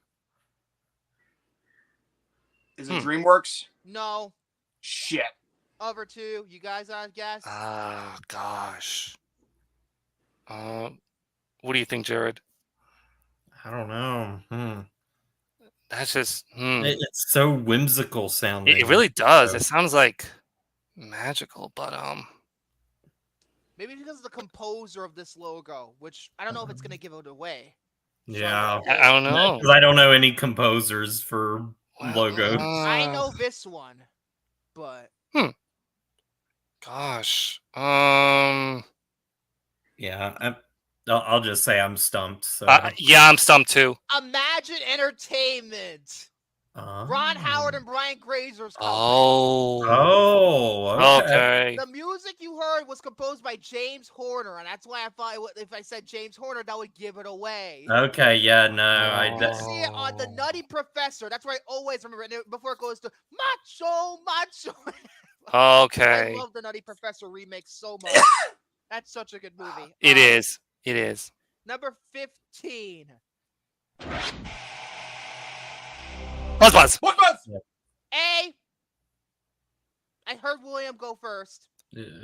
HBO. It's kind of obvious that it is HBO. Because it's not TV, channel. it's Yep. HBO. Because it kind of makes itself known quickly. Man, even though this day has been kind of boring at work, but I needed this. Okay, 16. Buzz.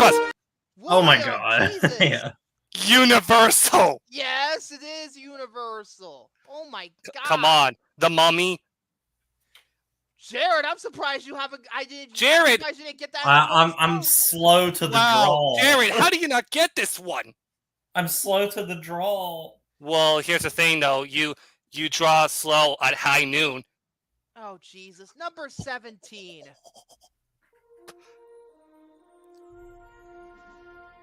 Okay. It's too low, but. Okay, I think this one requires a hit because it's technically the theme for two companies.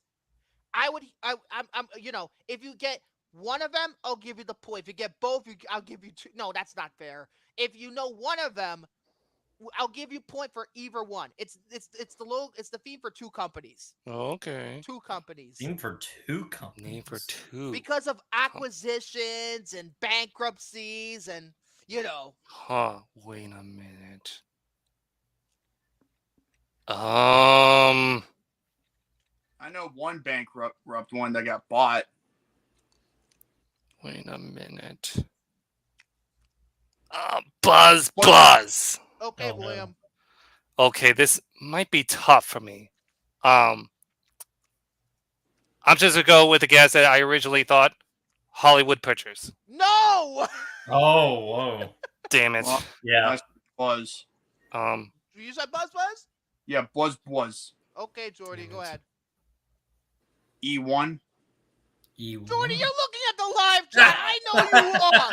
Nobody fucking guesses fucking E1 compared to You're looking at the live chat. You're disqualified. You're using the Game Genie. He's using the Game Genie. I thought it actually was E1 because I knew that was a studio a long time ago. But you look at the chat. E1. The other company was Alliance. Just because Jose does the same guess as I do does not mean anything. He saw Jose's because I know why. Alliance Atlantis was a Canadian company. E1 was a Canadian company for the longest time. Damn it, before they Jordy. got acquired. So obviously he's Canadian. He knows that sound more than Americans do. So you're cheating. Yeah, Jordy. Also, look what you did, Jordy. Look what you did. That I look at Wikipedia all day and I actually know about the company. He wasn't looking at Wikipedia about E1. I look at studios about look up other studios a lot when I try to do some research. Jordy, I'm gonna buy a ticket, 21 go to movies South yet. Carolina, and beat the shit out of you. Okay. All right, let's calm ourselves. Number 18. All right. Now I'm not gonna trust Jordy every time he says buzz. Oh well, in that case, I'm out of here. No. Not No, fair. no, I'm sorry. No. Yep, get out of here. You're part of the show. You're part of the show. No, you said you don't trust me, so Yeah, get out of here. Get out of here. At least you can stay He just on keeps here. coming I'm back just for saying, more. I have power. he keeps Okay. putting me back in. Just when they pull me back in. But I know how. All right, let's move on. Yeah. Let's move on. All right, was that 17? Was that 17? Wait, he really left? What the? He'll be back. He fucking better. Number 17. Okay. Was it 17 I picked? Hold on. Let's see if it is. No, it was the one I just played. Okay, we're on 18 now. Jordy, come back here. Come on. Come on, Jordy. Don't be stubborn. Don't be a baby. Okay, in the meantime, you gentlemen, here's 18. Buzz. William. Okay. Oh, shit. Warner Brothers. Yeah, be more specific. Oh. Wait a minute. Hold on. Is it Warner Brothers home release? Close enough. I'll say it's Warner Home Home Video. It's Entertainment. close enough. Okay. Or Warner Brothers Home Entertainment. I told you I didn't want to play. Okay. Okay. Oh, jeez. We're almost done with the game, Jordy. Then you can come back in. We're almost done. We're at 3 more Okay. logos left. Okay. We have 3 more left. Number 19.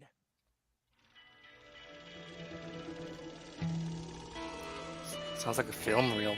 Oh. Is that Buzzbutt? Yeah. Jared. Is that IFC? Yes, it is What? IFC. Oh, Okay. wow. Good job, Jared. Ooh. Okay. You know what? I almost said AMC, and I knew that wasn't right. I was like, Don't confuse the two, Jared. Okay. Number 20. Here we go.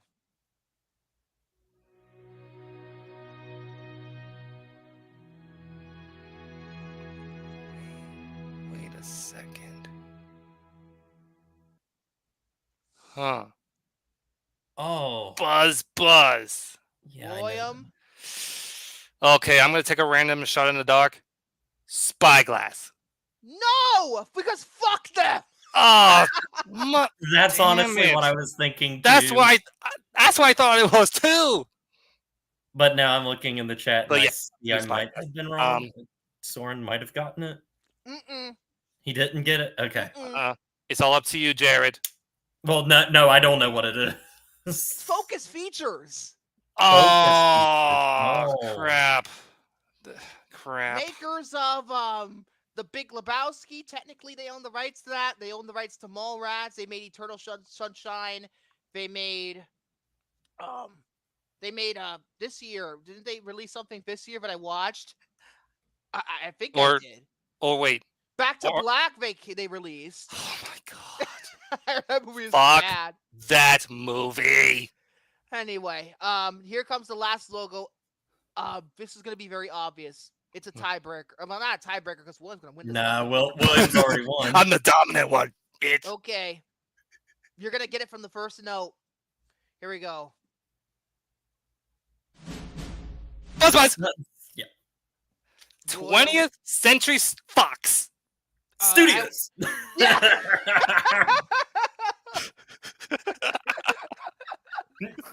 God damn it, Jared. It wasn't even damn close. It wasn't even close. God damn it, Jared.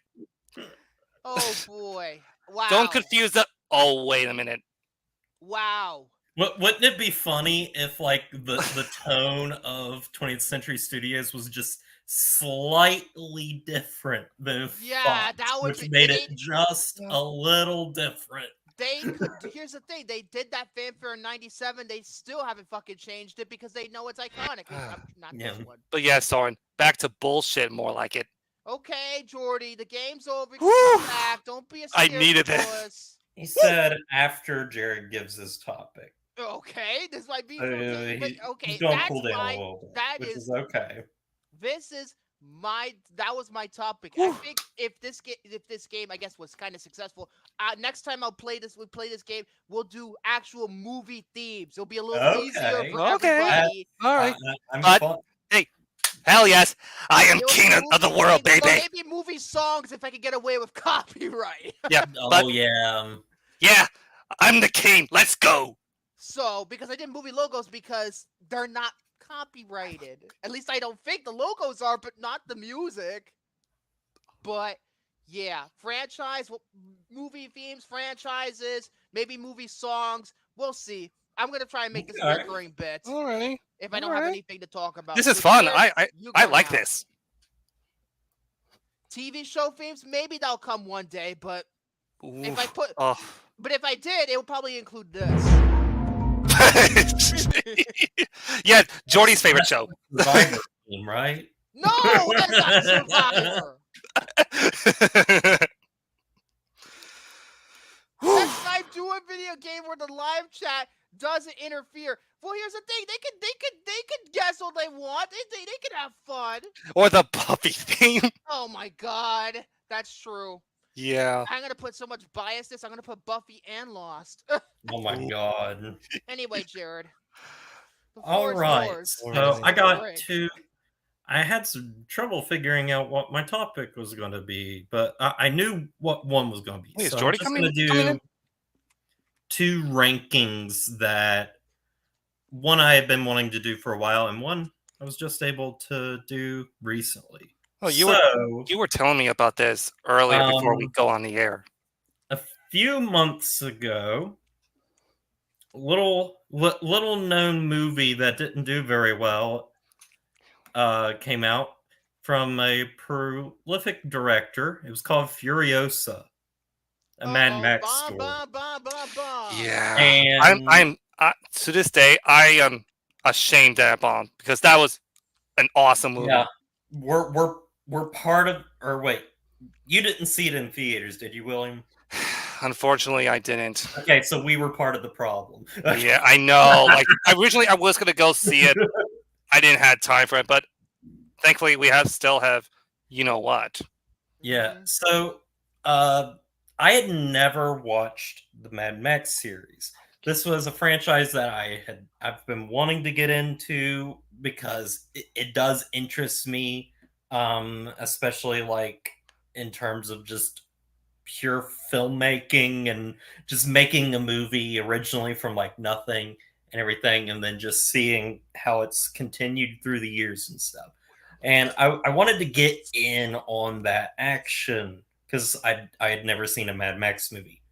So I was like, well, Furiosa's coming out. I might as well go on Max and watch some Mad Max. Fuck David Zaslav. Why you give Zaslav your money? Because I likes the movies. So I will first off say this as an overview of the Mad Max franchise after watching all 5 films. I have a lot of respect for this franchise. I think a lot of the movies are just incredible in terms of the filmmaking, the style, everything about it, everything about them on like a technical level. Right. I will also say too that this franchise just kinda isn't my thing at the end of the day. So like I'm not. I get that. Like overly excited about like these niche. movies or anything, but I think they're definitely worth watching, and I think 3 of them are absolutely great movies. Yeah, especially. What's the worst one? Well, I don't know. You might be a little surprised, but by the placement, and maybe not. But So yeah, with the rankings, obviously there's 5 movies. And my number 5 is actually it was a toss up kind of, but I'm actually going with the first Mad Max. Really? Not The Beyond original Mad Max? Thunderdome? I kind of found the movie like Boring? That's what you want to say? really Boring? boring and dated. Oh my god. I like the world and everything. I love the low budget like feel of it and like what they were able to do. It's a very interesting world. I think Mel Gibson is really good in it. I Mhm. just don't think anything in it is really all that interesting.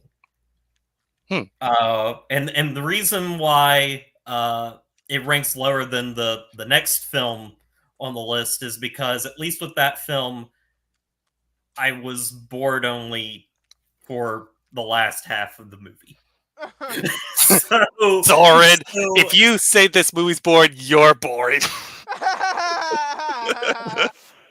So next, number 4, it's Mad Max Beyond Thunderdome. I think the first half of this movie just has a really good style to it. Mel Gibson in this like super long hair and everything, the outfit and stuff, and plus Tina Turner is in this movie. Is such a cool setting, and Tina Turner is like a awesome villain in this. Like she's got a really good design, but she's really sinister, and I love her in it, and she has like just like a lot of personality, and there's a lot of personality in that first half, but it's then once it becomes like he meets these kids. Oh, it becomes a kids movie. And because of the PG-13 rating as well. It just kind of feels like the movie starts over and becomes something else. It feels like there's 2 parts to this movie, and they don't George Miller didn't really direct that much of the movie. He only directed the action. Yeah, he had a co-director. Really? Yeah. Yeah, he did in this case, because I think I'm not sure what the official reason was, but he had a co-director and he did the dialogue scenes. Yeah. You know the rules. 2 men enter, 1 man leaves. It's just one of those movies where it's like it's very conflicting watching it, because you're like, wow, that first half is like really kind of engaging and stuff. And this is kind of the movie that like a lot of people call it like the Hollywoodized Mad Max movie, because it is bigger budgeted. What is it? Fury Road is more Hollywood than this shit. I mean, after watching it, yeah. But yeah, so Beyond Thunderdome is just, it's all right. It's kind of disappointing. It's okay. But it's okay. Yeah. I do like it more than the first Mad Max, just a little bit. And then we get to number 3, and this is where shit gets really good, I think. Mm-hmm. And it's gonna be The Road Warrior, or Mad Max 2. Whoa! That is... either say that or Fury Road is number 1. It just depends on the person. But number 3? The Road Warrior is my number 2. I'll admit, because after coming off of the first Mad Max movie, which I didn't love all that much or anything, I was a little more nervous going into this movie, even though the love and just admiration I hear for this movie and everybody talked about how good it was. And I will say, for like the first half, I was liking what I was watching, but like I was also still watching it like kind of like nervous and everything. It's like, because some parts I was like, this is maybe like a little boring to me. And then the movie just takes you over, and it's enthralling till the very end. The action scenes are fantastic. With what little character there is, they just have, everybody oozes so much like personality in the film, and the chase scenes are phenomenally done for the 80s and everything. And it's just a really good film. Like, this was just a lot of fun. I was really surprised. I was shocked, especially after not loving the first Mad Max movie. But I got 2 words for you. Lord Humongous. Yeah. Damn. Yeah. That's another thing with these movies, everything. I love these weird ass names that they just I know.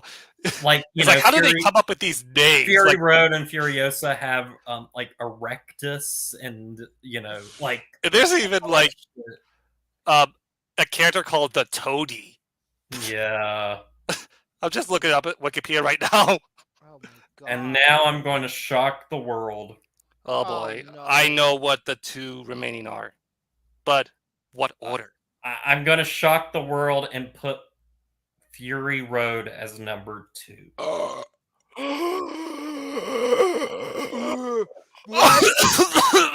What? Jesus. When I started watching Fury Road, That's my number 1. God, it was fucking amazing. This Oh, it movie is awesome. There's moments where it's like the movie has like a higher frame rate and everything, and it's just kind of crazy to watch. It's like just watching a filmmaker that is, pretty old at this point, just acting like a kid. And it's amazing. It's amazing what George Miller is able to do, and just make something so entertaining and visceral. And like some of the shots in this movie, especially with the sandstorm. Although the sandstorm was only like CGI, the rest of them are just full of amazing practical effects. Incredible. Just like when I saw it in the theater, my mind was blowing. Some of the most beautiful imagery I have ever seen put to film. There's something about like just the orange of the sand with the teal blue of the sky that just oh my god, it's so good to watch. High octane, it's just so much fun. And remember me. And then here's where here's where I think Fury Road misses it for me being my number 1. Because it's called a Mad Max movie, that's why. It's about halfway through, I got kind of physically exhausted from it. Your body can only take so much. Your body can only take so much. Look at this. It's one of those things where it exhausted me, and just like the momentum for me just wasn't there as much. It was just a personal thing with me where I'm just like, I cannot keep up with this movie at this point and everything for a whole 2 hours, maybe a whole hour. But like, that was one of the difficulties with it. But with just the very kind of limited role but incredible screen presence that Tom Hardy has, I think he's great in this role. And Charlize Theron is obviously the standout. She's great in it. All the villains are fantastic as well. Yeah. And it's just including that one crazy movie that should not be as entertaining as it is. Mm-hmm. And now my number 1. Now you need to explain yourself, because I heard this movie has an overabundance of CGI. That's the only flaw that I have. It doesn't. I don't really care about that too much. Like it's one of those things where it's like it never took me out of the film. Sometimes I didn't even like really even notice Granted, it. I don't participate in the whole CGI versus practical debate because I think it's Yeah, fucking stupid, like Yeah. but They're great in their own ways. it is in parts, but I thought everything looked. I mean, it still looked visually like amazing and stuff, and it still has that style from Fury Road that I love a whole lot. Like, it's one of I those think- things too where, like, Jared, like, when the CGI was incorporated, it almost feels Mhm. like a blink and you will miss type of thing. Mhm. That's what Hunter noticed. Now, Didn't realize I'll say this and I think Victor can maybe understand this too. Why, like, I might rank this a little higher than all the others and everything.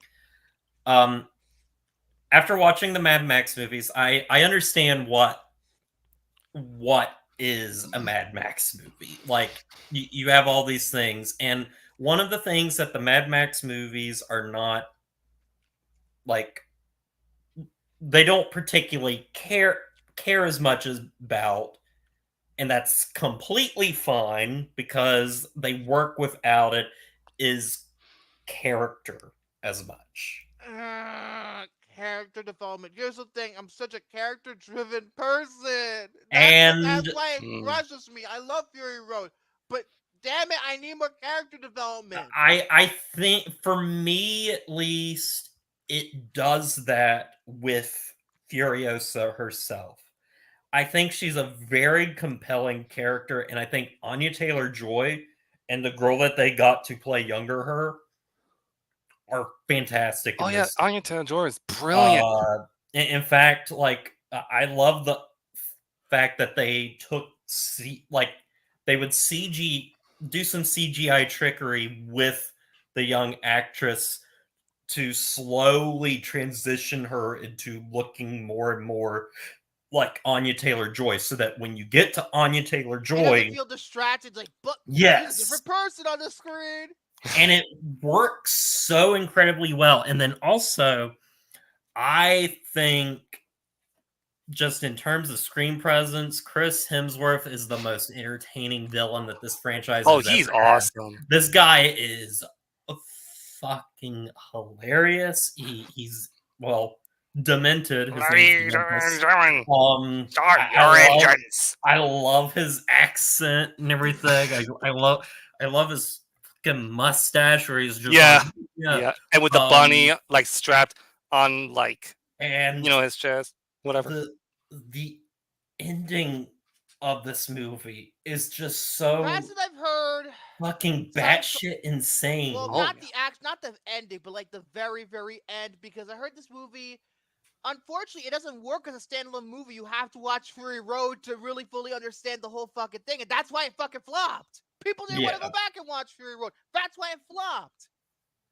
It's one of those things. Well, because obviously this movie was going to originally be made back to back with Fury Road and everything. Because this feels like, you had George Miller created Fury Road and then wrote all this backstory for Furiosa, and then just turned that all those notes into a movie and everything, and that's what we get. And we get a movie that can be a bit long at times, but I think services the character in a really, really nice way. Visually, it's incredible. The action scenes are fantastic.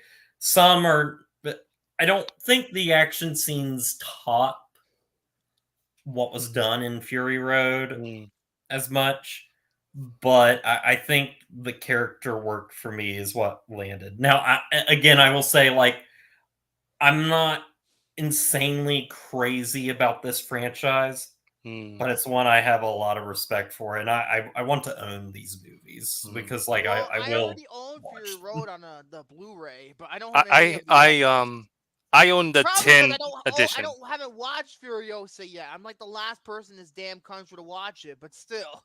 And then I want to quickly do this last ranking, and I won't last. I'll try not to be as long on it because I wanted to do the Mad Max ranking for a while now. This one is Yeah. just I've been wanting man, to yeah. watch. So Morgan and I have decided to go through and watch the MCU from the beginning. And I have watched all of the Phase 1 movies now. Cool. And I have a ranking of them. And a lot of it is like the thing with Phase 1, there's not too many surprises. Like most people have similar rankings. Like one might be a little like over one, but they mainly stay consistent, I think. Because it's like, I don't think anybody is going to say Iron Man 2 is the best one. Fucking Iron Man 2. But Iron Man 2. yeah, I like it better than a lot. I like it better than a lot of other people are saying, but it's still not great. disappointing. yeah. So this is my ranking of all of Phase 1, all 6 movies, and at number 6, well, I do have Iron Man 2. Iron Man 2. I agree. Again, I don't think some people will say like Iron Man 2 is It's like a travesty, okay. and it's not. It's not. It's pretty all right. There's a lot of things that I think like I think most of the things work in the movie on their own, maybe just not all together. Because it's like I love things like I love Mickey Rourke and his wanting his fucking bud. Oh my God. Sam Rockwell is always fun, and overall, it's a movie that feels crowded more than anything. Yeah. And that's kind of the weakness with it. It is just how crowded it is, and then at the end, it obviously this was the last movie that Jon Favreau would do in the MCU, and it feels like there's less passion in it. I overall. think he did it. You see, I feel like he was more passionate about Cowboys and Aliens, but as we know, Cowboys and Aliens is fucking dog shit. Yeah. So then next, Oh, let's not forget Don Cheadle's Rhodey. Way better than Terrence. I think he is way better. Yes. Way it's better. not even close. 100%. But like best recasting, like yes. No competition. He's better than Mark Ruffalo in terms of recasting, honestly. I mean, I love Mark Ruffalo as the Hulk, but so now this might shock some people potentially, but I'm actually at number 5. I'm putting Thor. 4. I put Thor a little higher for me. Because of Darcy, I swear to God, I think he did it because of Darcy. I don't have a problem with Darcy actually. Like, I think she's fun. I think she's funny. In a lot of scenes. People had a problem with her, but up until WandaVision, when they fucking finally redeemed the damn character. I don't find her that annoying or anything. But what I do find annoying is the filmmaking in this movie that just made me want to Kenneth Branagh. Get a way of saying yes, this Kenneth on unliving myself. Yeah.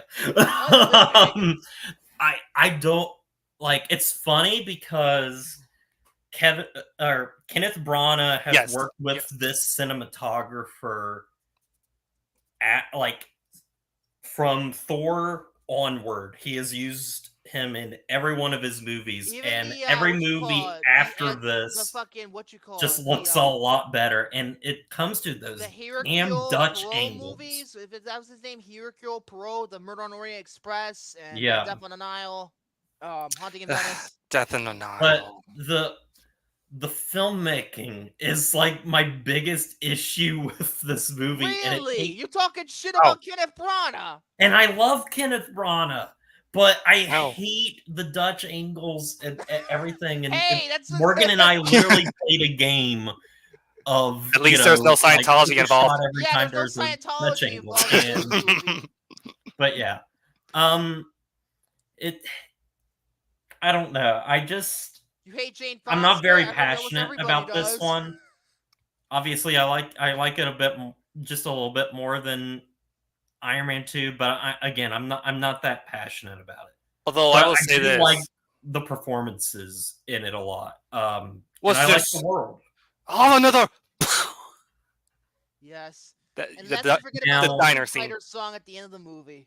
Now, number 4 is The Incredible Hulk. Yeah, I suspect it would be The Incredible I think Hulk. that was underrated. I think The Incredible Hulk is a pretty underrated film, and Yeah, I that's what I think thought, too. Edward Norton is really good in it. The biggest thing with this movie that holds it back a lot is that Edward Norton's interference on the damn script. well, it just moves by way too It's actually fast. the shortest It's a MCU quick movie. I movie, think it's the shortest. and like they wanted the movie to, like, the director and Edward Norton wanted the movie to be about 2 hours 20 minutes, and there's a lot of deleted scenes that's like on the Blu-ray and stuff that showcases a lot more of like what they were wanting to do with it, and I think I would like to have seen those scenes put back in, because I feel without it, you have a movie that ends up feeling like it's rushing to get to the finish line. Mm-hmm. I have a feeling maybe it's not the most Universal- interesting movie either. I think Universal might have mandated it because it's like the only MCU movie to be released by Universal. I think it's the only I one. believe so. But I really like it, and I think the performances hold up really well in Mhm. it. It's also, it's one of those things, and I guess it would be a problem with any Hulk movie, is like it becomes a big CGI monster fighting CGI monster. It's better than Ang and Lee's it's Hulk. That's for fucking sure. It's not too interesting. Better than those Hulk dogs. Oh, But my I do like Jesus. The Incredible Hulk. And then another movie that I really enjoy, number 3, Captain America: The First Avenger. Yeah. My favorite stuff with this movie, though, is really the first 40 minutes. It's so optimistic. I love the It's message. funny I because love the MCU is not exactly the most optimistic franchise in the world, particularly by Phase 4, Phase 2. They fucking make it all dark. Yeah, I love the characters. Like Steve Rogers is just so good in those first 40 minutes and stuff. He's And perfect. like the scene with him and Stanley Tucci, where it was like the world doesn't need like the best soldier; it needs a good man. That really resonates with me. It's beautiful, and like the scene where he finally gets his powers and everything, and then runs after that Hydra guy is just thrilling to watch. I think Red the Skull. movie becomes less interesting. Oh, well, and I also like the war bond stuff where he's selling war bonds in the original Captain America uniform and everything. That's cool. What did you think of Hugo Weaving as the Red Skull? Okay, he's pretty basic, but it's one of those things where it's like it feels very purposeful because it is in the 1940s, and it's like he's just this traditional 1940s villain where it's like, what's his big thing? He's like, I want to take over the world. I'm like, well, we've seen that before. Yeah, but like it's done in a he's like that dictator type of figure. Like he has like this plan just to dominate the world. Never played him again. I don't think he ever played him again. When they bring back Red Skull, yeah, later, because it's the guy from Walking Dead. Really? Yeah. But yeah, this. I think it just, once it becomes an action movie in the second half, I don't find it as interesting. And also, this has one of the bleakest endings to an MCU film, because it's literally him being like, I had a date, and then it's like, wow, that's the end of the movie. He's wow. So much for hope for the actual Avengers movie. So much for hope. Yeah. And although I think MCU movies got a little bit more pessimistic. I think Winter Soldier has a pessimistic ending. Age of Ultron, I think, is more bittersweet, although it's the destruction of an entire goddamn country is gone. Mhm. Civil War, obviously Infinity War. You know. So number 2 is Iron Man. Nice. Let's see. I mean, it's the baby of the MCU. What is to be said about this movie? But Robert Downey Jr. is fantastic in it. Yeah, I think he's like one of the best casting choices ever. CGI too for in terms of the MCU movies, I think this, because they were only test driving. This one, I feel like, doesn't really have the same, because we've always, people always talk about the MCU's always been formulaic. This movie doesn't really have the formula because they were just experimenting. You know, and I'll say this too, because I've been watching a little bit of Phase 2 already, and you know what? I don't think they really hit the MCU formula that we know until about Phase 3.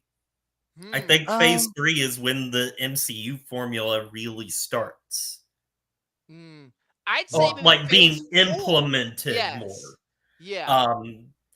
But yeah, the first Iron Man is just a really good film and everything, and it has like a fantastic central performance and everything. The music, like the song choices, are amazing. The movie literally begins with Back in Black. It's really fun. I'll say I'm not the biggest fan of the third act. It in its entirety. I love. Okay, I'll say this. I love Jeff Bridges in the movie. He is fantastic and fun to watch, but I don't find Obadiah Stane the most engaging villain. Kind of do too, actually. And also, like, his dialogue at the end, he does start spouting like movie villain dialogue that doesn't feel consistent with the character exactly. But then you have that thrilling final moments that wasn't even originally supposed to happen, and it made history. So I really enjoy the first Iron Man a lot, and it's not my favorite Iron Man. You seriously saying that Iron Man 3 is your favorite? I'm seriously saying, and especially after I just rewatched it. Wow. Yep. Everybody shits on Iron Man 3, and I don't get it. I don't get it, because that movie is somehow I think I looked at Soren's review. I looked at Soren's older review for it, and he said this is somehow the darkest and funniest Iron Man movie at the same time. Shane Black, he's always known for dark comedy. I mean, he's known for that. Back when he actually gave a shit, unlike the Predator. And I'll definitely be talking about Iron Man 3 more when I get to the end of Phase 2. Okay, Tyler says Tony Stark built this in a cave with a box of scraps. But then, obviously, number 1, it's come on. really hard Come on. not to love. What are you trying to bullshit here? Give a shit if you hate Joss Whedon. He's a brilliant screenwriter. Maybe a terrible person, but he's a brilliant screenwriter. Yep. And now I will say too, up front, listen, some things don't always age perfectly. And after watching the first Avengers movie, I don't think all of it ages particularly well. Some things. I'm talking mostly in moments where it's the hokey Joss Whedon dialogue that's super playful. I've been a Joss Whedon fan for years. Buffy's my favorite show. You gotta cut me some slack. I love it. I don't know. There's some things that are like really cringy, like listening to now, that don't work for me. But what does work for me is just the camaraderie of putting all these characters together, and something that shouldn't work ends up working like perfectly. And I don't know, this movie just really is enthralling, and it's so simple too. Like rewatching the first Avengers movie, you realize so how simple. simple of a movie it is, because you have your first act of them coming together, and then the entire second act is on that shield ship. Like that's the entire second act. They to get to know one another, to really, you know, their quirks, their, you know. And it just gives you time for those characters, to be together and work off of each other, before they end up starting to, you know, work together in the third act, which is it's still incredible to watch. Yes. And obviously the hero shot the of 360 all of them is just ingrained in all of our heads. Yes. Like I remember that shot like it was yesterday when I first saw it in theaters. Oh my god! Trust me, this was 3 weeks after it came out. I saw it, and people were still cheering when that shot happened. The first Avengers movie is just a great film, and you forgot to mention that's my ranking. One crucial detail: Alan Silvestri. Yes. Because let's face it, the Avengers theme is almost the theme to the MCU, period. Yeah. Aside from the Kino music that now opens every Marvel project. But, you know, other than that. Okay, that was good. That's true. It would become Child's Play compared to even Age of Ultron when they do it again. That's like even like crazier. Maybe not as impactful to our pop culture consciousness, but that's even crazier when they repeat that. So, is that it? That's it. It was really fun revisiting those movies, especially because it's like I kind of have like a lot of admiration for that era, because a lot of the movies were just very different with weird different styles and everything. It wasn't like fully consistent at that point. But I think watching Avengers sets the template more for what the Phase 3 would end up being. Yeah. Not so much Phase 2. Phase 2 is kind of like when they're like, okay, I like to think of it like Lost. Okay, hear me out. Listen. Oh my god, here we go again. Phase 1. It's like season 1. Boring. You know, it's very straightforward. You be quiet. Grounded more. Boring. Phase 2 is like Lost season 2. Season 2 has a lot more experimental shit in it. Like, for example, the full fucking episode where, okay, that's a little bit later. I should probably be more specific. But, boring! No, let me focus. Like, for example, when they focus on the Tailies and how they got on the island. That episode. And then, like, stuff like, say, Guardians of the Galaxy was experimental for its time. For its time. It's not really experimental now, but it was a huge risk. So they put that off. You know, Winter Soldier was so dark. Age of Ultron was so dark. Ant-Man was just, like, a comedy. It's more like it has a lot of, like, you know, heist elements into it as well, from what I remember. Then, like, Iron Man 3 was like the Shane Black movie of it all, the dark comedy. Yeah. Like that. It was experimental. And then with Phase 3, it's when, you know, because I feel like some movies in Phase 3 definitely have a lot more personality in terms of the filmmaking, like the directors being involved. But Phase 2 felt like every single director, minus Alan Taylor, because fuck for the Dark World. Or out! What the fuck is that? Yeah, that's what you get. That's what you get for saying boring. That's what you get. I didn't ruin Lost where you already watched that episode you were gonna that I was talking about. That's what you get. Watched that one. So yeah, I'm taking photos of that. It was more experimental. Phase 3 felt like more uniform. You know. Someone take photos of that. Thoughts on that? Oh my god. Do we need a break? Oh my god. Oh my gosh. God.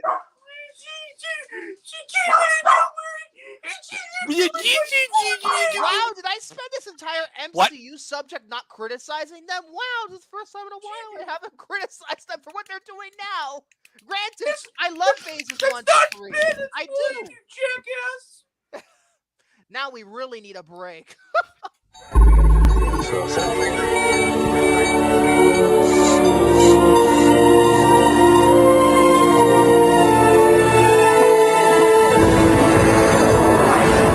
Take it left 20 degrees.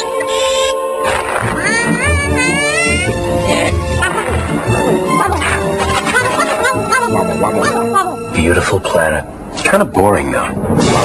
Photo quality on any paper. Photo Ret 2. Only from HP. The wait is over. And the best-selling kids music series in the country is better than ever. It's the all-new Kids Bop 9, made just for you. Sung by kids, for kids. Get this shit off the screen.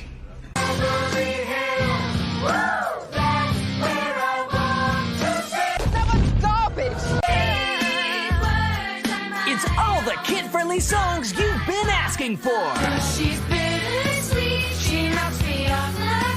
Computer, shut off the music. Kids Bop lets me, and me be the star. Kids Bop 9 is not sold in any store. For the love of God, somebody kick his ass. And get the very first Kids Bop comic book adventure with every Kids Bop 9 CD. Not a great comic book. There's no better time to grab the sounds of Kids Bop 9. I want to hear Green Day. To order Kids Bop 9, call the number on your screen or log on to kidsbop.com. You must be 18 or older to call or log on. Stop it! Stop it! Stop it! Stop it! Stop it! That was amazing. Okay, that was Jordy perfect. had And that the clip with the main character from Halloween 3 say, "Stop it!" What'd you say, Jared? I for some reason, with that going on, I thought Jordy was in charge of like putting videos up. No, and they were I just did that. You perfectly know how long timed. it took me to edit? Like an hour just to edit Oh that my all together. gosh. Because I need to cut. I literally had to, like, I took like 45 minutes trying to find clips that would fit, and I found them. And I hope you liked it because that I put Halloween 3 at the end because I felt that was a perfect way to end it. Because isn't that scene in Halloween 3? Isn't that the ending of the movie? Yes. Is that the end of the movie? Yes. Yes. Well, that's a hilarious ending. I love it. I know, but Oh Jordy. my God. You're all not funny. You're all me. Jose. Hey, I tried. I worked my ass off trying to edit that shit. Like, and the whole, like, the one where, you know, I don't know if anybody noticed this. The one where the little girl goes, "I want to hear Green Day." Apparently, that's from Knocked Up, which I didn't know. I didn't know that was from Knocked Up, but you know, I did it because everybody wants to hear Green Day, not that shitty piece of shit version of Boulevard of Broken Dreams. But anyway, Green Day. We're talking about The Martian now, so insert your own Ridley Scott comment here.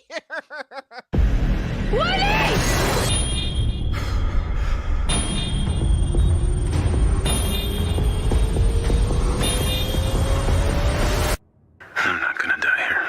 The Martian, rated PG-13, October 2nd. Okay, The Martian is a 2015 science fiction film directed by the one and only 9 great years ago. filmmaker, boomer motherfucker though, Ridley Scott. Screenplay by Drew Goddard, writer on Lost in seasons 3 and 4. Again. Based on the novel by Andy Weir, produced by Simon Kinberg, Ridley Scott, Michael Schaefer, and Mark Huffman.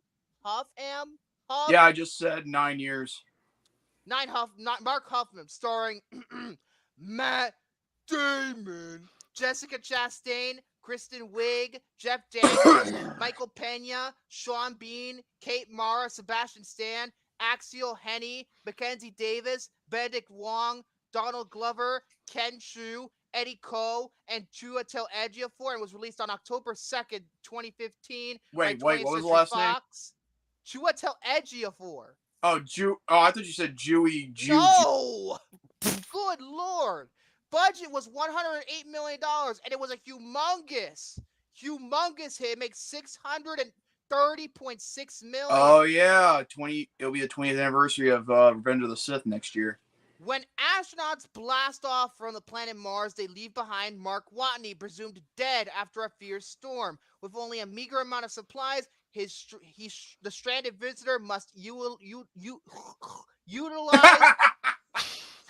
his wits and his spirit to find a way to survive on the hostile planet. You sounded like back you on just got Earth, through. members of NASA and a team of international scientists work tirelessly to bring him home, while the crewmates hatch their own plan for a daring rescue mission. 91% Rotten Tomatoes, 8 out of 10 on IMDb, 3.8 out of 5 on Letterboxd. And actually, there's no traitors in this film. I'm just being funny.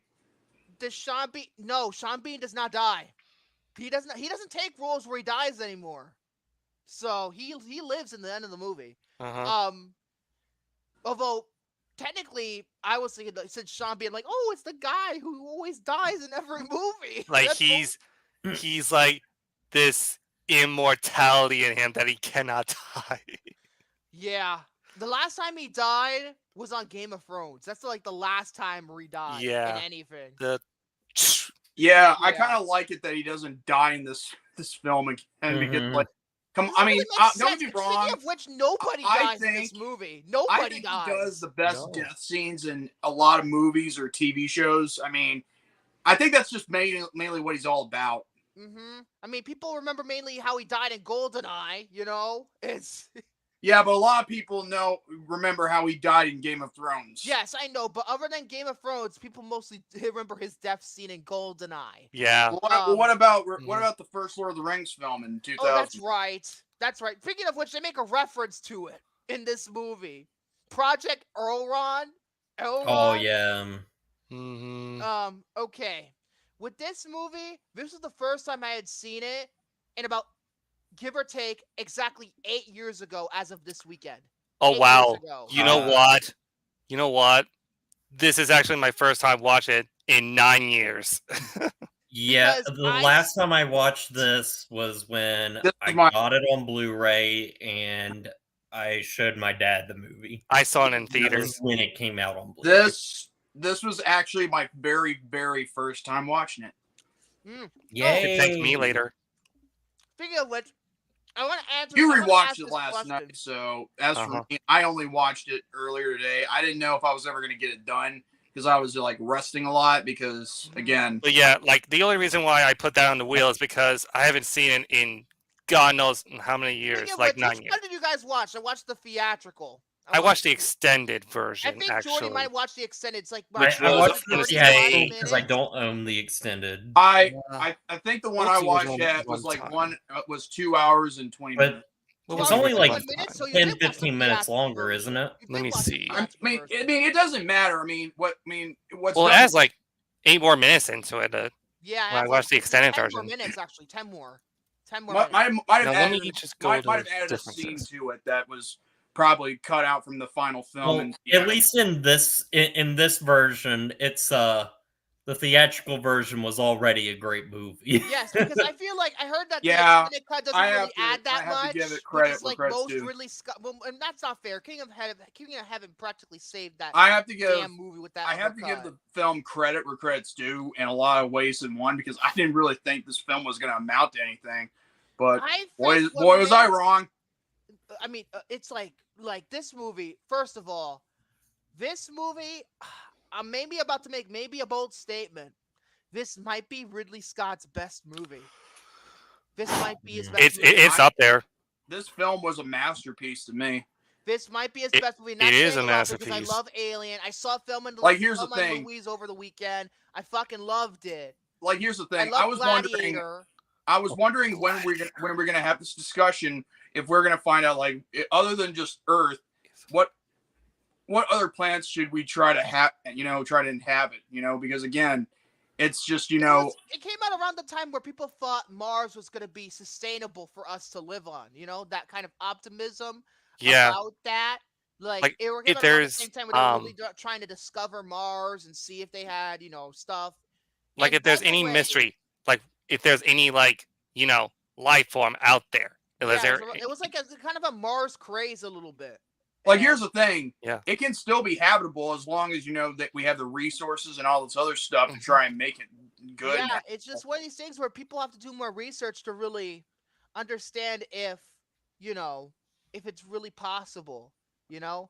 Now, other than that, other than Mars, I was trying to make this discussion in the film forums, but a lot of people weren't wanting to interact. But I just want to say this. Well, I mean, I was watching Trap, to be fair, and that movie was a piece of shit. But I was at work too, so but I was able to participate a little bit. But then again, I don't think I would ever live on Neptune. That's for damn sure. Neptune.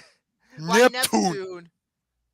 But still, other than that, I mean, I would ask, which planet would you want it to have, you know, to inhabit on, and why?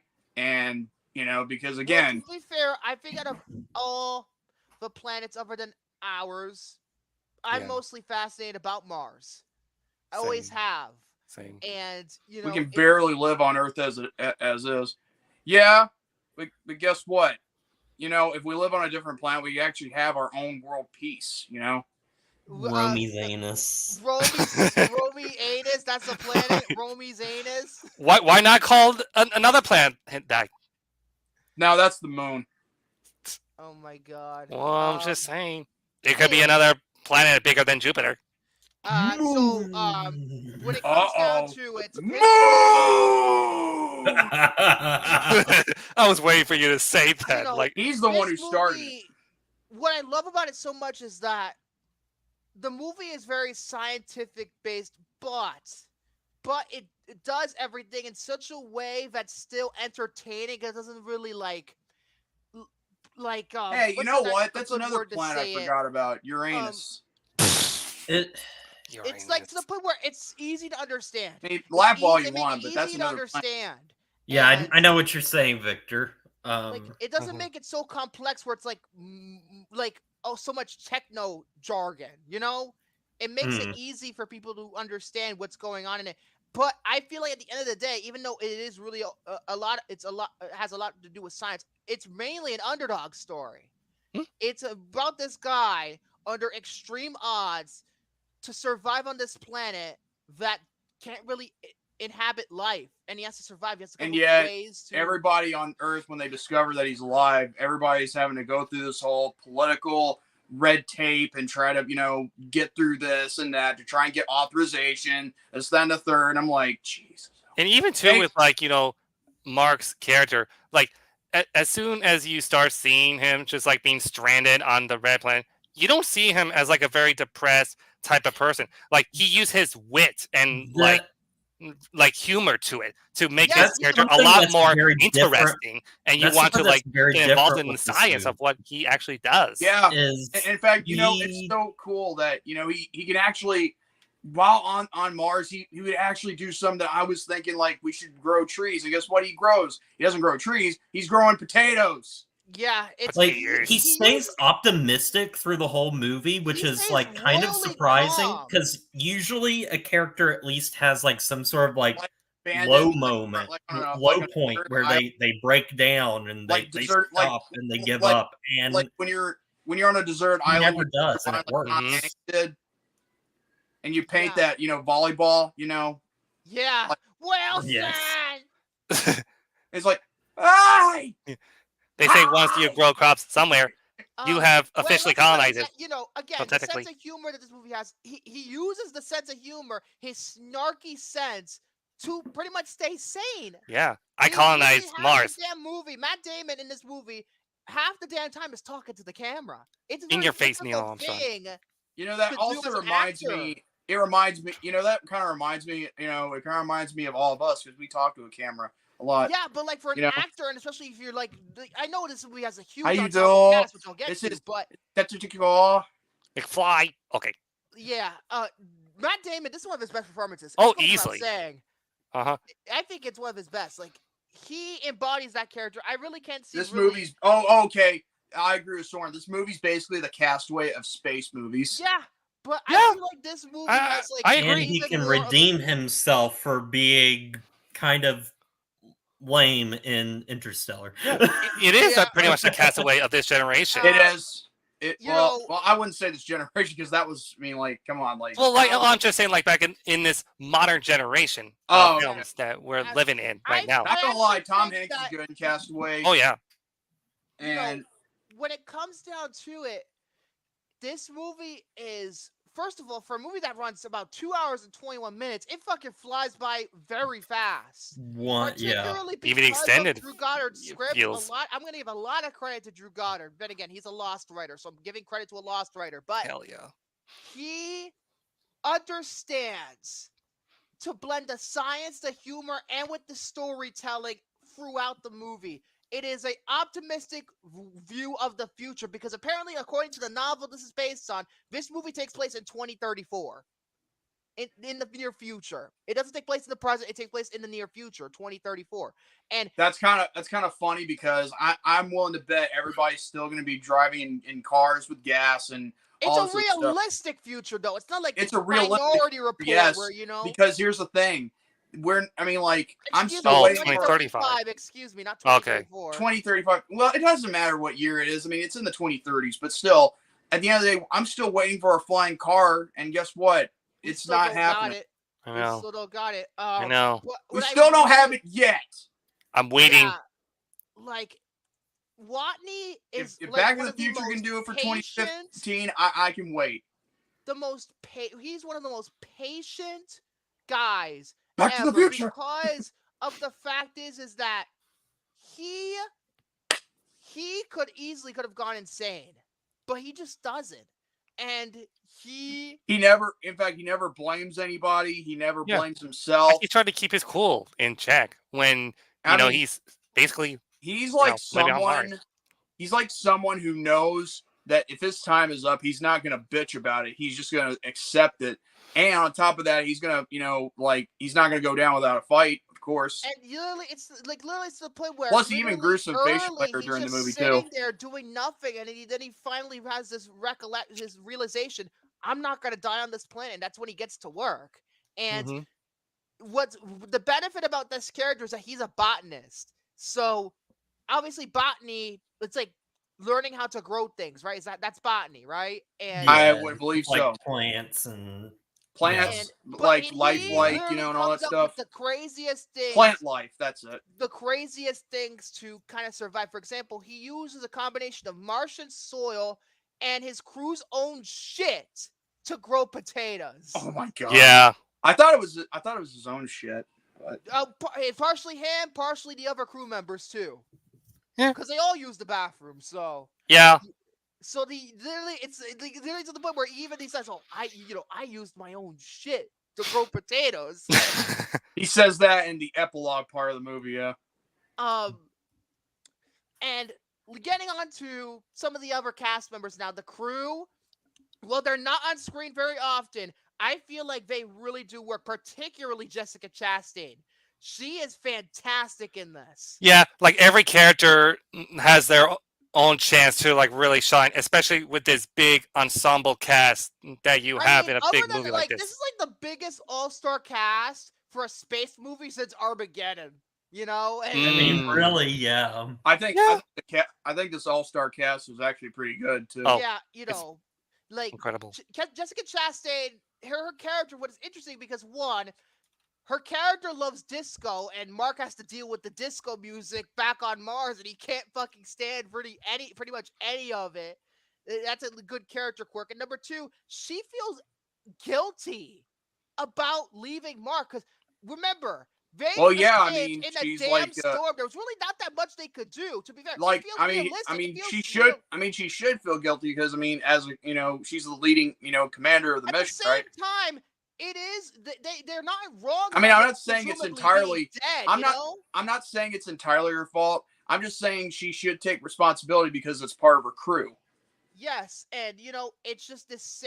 And you know what she does? I'm actually glad that she does because she doesn't. And I'm kind of glad people also take responsibility in this film for their actions. Hey, Lucasfilm, why don't you take notes? No comment. When it comes down Well, nobody to, takes responsibility for their actions in, anything anymore like that much. when it comes down to it, the movie, the human element of the movie when they're back on Earth and they're trying to find out everything, it's just, I feel like these characters, even though not a lot of them have a lot of screen time, I feel like all the characters minus one, which we'll get to, feel very fleshed out. Very fleshed out. In particular, Chiwetel Ejiofor and Benedict Wong, they're fucking amazing in this movie. I think there's one person that got screen time but didn't get the most of it. I think it was Donald Glover. Yes, but he has an important role to play in the movie. Yeah, in fact, everybody in this film, there is no minor role. Everybody gets one, which I'll get to, the weak link in this entire cast. I'll say it right now. Kristen Wiig, what the fuck was she doing in this movie? I don't like her character. I thought she was irritating. Then again, I can't stand Kristen Wiig. I'm really not a fan of her. I think she's not that funny. Bourbon Star! Or how about Ghostbusters? That too. Yeah, I noticed that he tripped, and I was thinking to myself, wait a second, that wasn't supposed to happen, right? And he kept going, and I'm like, wow. Yeah. But like the other characters, like talk about professionalism. Mackenzie Davis, she's fantastic. Sean Bean, obviously. Jeff Daniels.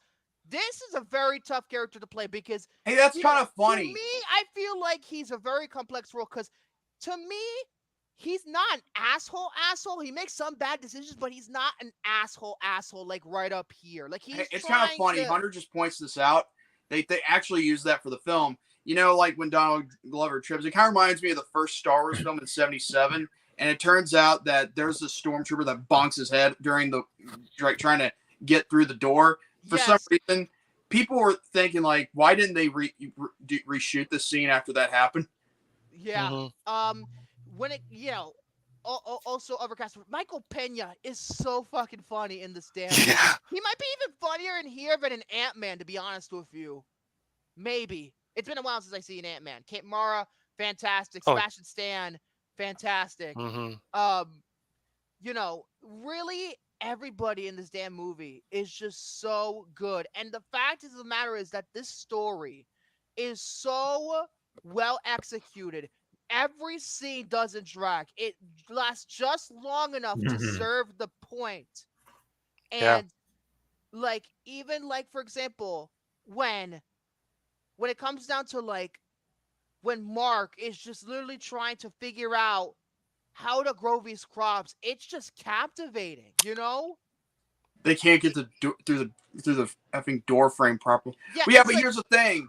They could have reshot that scene, depending on whatever. But so funny, if you guys don't know, there was a thing called the Shockmaster back in WCW. It was actually, oh God, I can't remember the guy's name. I know he was the Shark, and I know he was, something else in the WWF. He had this spray painted silver stormtrooper helmet on with a cape on, and yet he's also fat a little bit too. And he goes through the wall, yet he trips over something while he was going through the wall. Kind of reminds you of the stormtrooper, of course. Yeah, he's fat. He is fat. But yeah, other things I can talk about. There is this amazing montage that happens just before the third act with David Bowie's Starman playing. That to me is one of the best montages possibly ever. I love that montage to death. Particularly the placement of that montage in the film right before shit hits the fan. It is so good. And the fact is that Mark Watney as a character, he is one of these characters that is truly inspirational. He is on Mars for literally they call it souls, but I think it's over a year he's on that damn planet. Over a year. And he just literally just doesn't give a shit. He just keeps going. He just finds the way to just keep going. It's an amazing character growth. I know what the name was. His name was Typhoon Fred Ottman. That's the guy who's the Like even too, like a soul is usually longer than a normal like Yes, Earth I day. know. Roughly about 10 days. Like 10. It's like 10 hours longer than an Mhm. actual day. Compared to the usual 24 hours And in Earth. it's like it's one of these things where, you know, I like how they explain the science of it all, and they're trying to, you know, and although this part wouldn't happen in real life, but it maintains like this optimistic future throughout because China actually helps America get him back, which would never happen in real life, but you know, that's kind of like a view of an optimistic future in some ways. Ridley Scott's direction is fucking flawless. The visual effects are fucking amazing. Done primarily by MPC. They are amazing. This Mars looks like Mars. It looks real. It doesn't look like CGI. It looks stunning. Especially with that one scene where Mark was just like sitting there and you can see the actual scope of Mars. It looked absolutely and the like storm immaculate. At the beginning of the film, oof. They actually make it look good, you know. Yeah. Another funny part that I really like when he was trying to figure out how to, you know, how to produce water for the plants. He's like, "Woo!" And then he just today. Yeah, and it blows up in his face.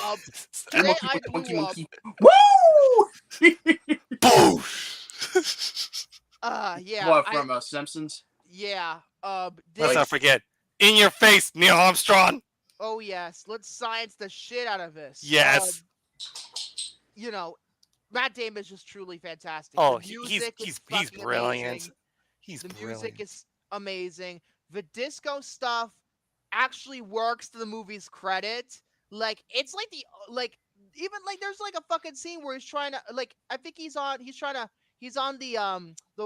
car thing. What do they call that? Like a rover or something? And they play fucking ABBA. It's like this is the best use of ABBA. This is better than Mamma Mia. Both of them. Mamma Mia fucking irritates the shit out of me, by the way. Yeah, like I seen bits of it. I'm just like, get me out of this. Get me out. Yeah. Speaking of like fate, because it's funny how because of a certain trailer that came out today. I don't know if you guys noticed this, but Naomi Scott's in this movie. But she has no lines, and she's in the corner, and practically in the scenes where Benedict Wong, she's in the corner. Apparently, all of her scenes got cut at the last minute, so that's why she has no line of dialogue. Oh, wow. Because she's in Smile She has no 2, line, no which came out dialogue. with a trailer today. Wow. Fate, again, works in strange ways. This movie is just... I don't really have that much to say. This movie is just beautifully done. It's a hopeful view of the future. It's a survival story. It's a survival story that doesn't drag. It's like one of the best space movies ever made. And Wait. Smile 2. Oh, they're making a... Yes, they're making a second Smile. They're making a sequel for that movie? Hold on, go What? They had that commercial. And when she has that smile race and she just screams, I'm like, that made me laugh. That doesn't scare me. Smile does, I don't know. I've never seen the first one, but me neither. The marketing made it look like ass, so I don't know. But this movie was by far and away Ridley Scott's most successful movie. It's the highest grossing movie he's ever done. And you would think after that he would have carte blanche to do whatever he wants. Cut to 2 years later.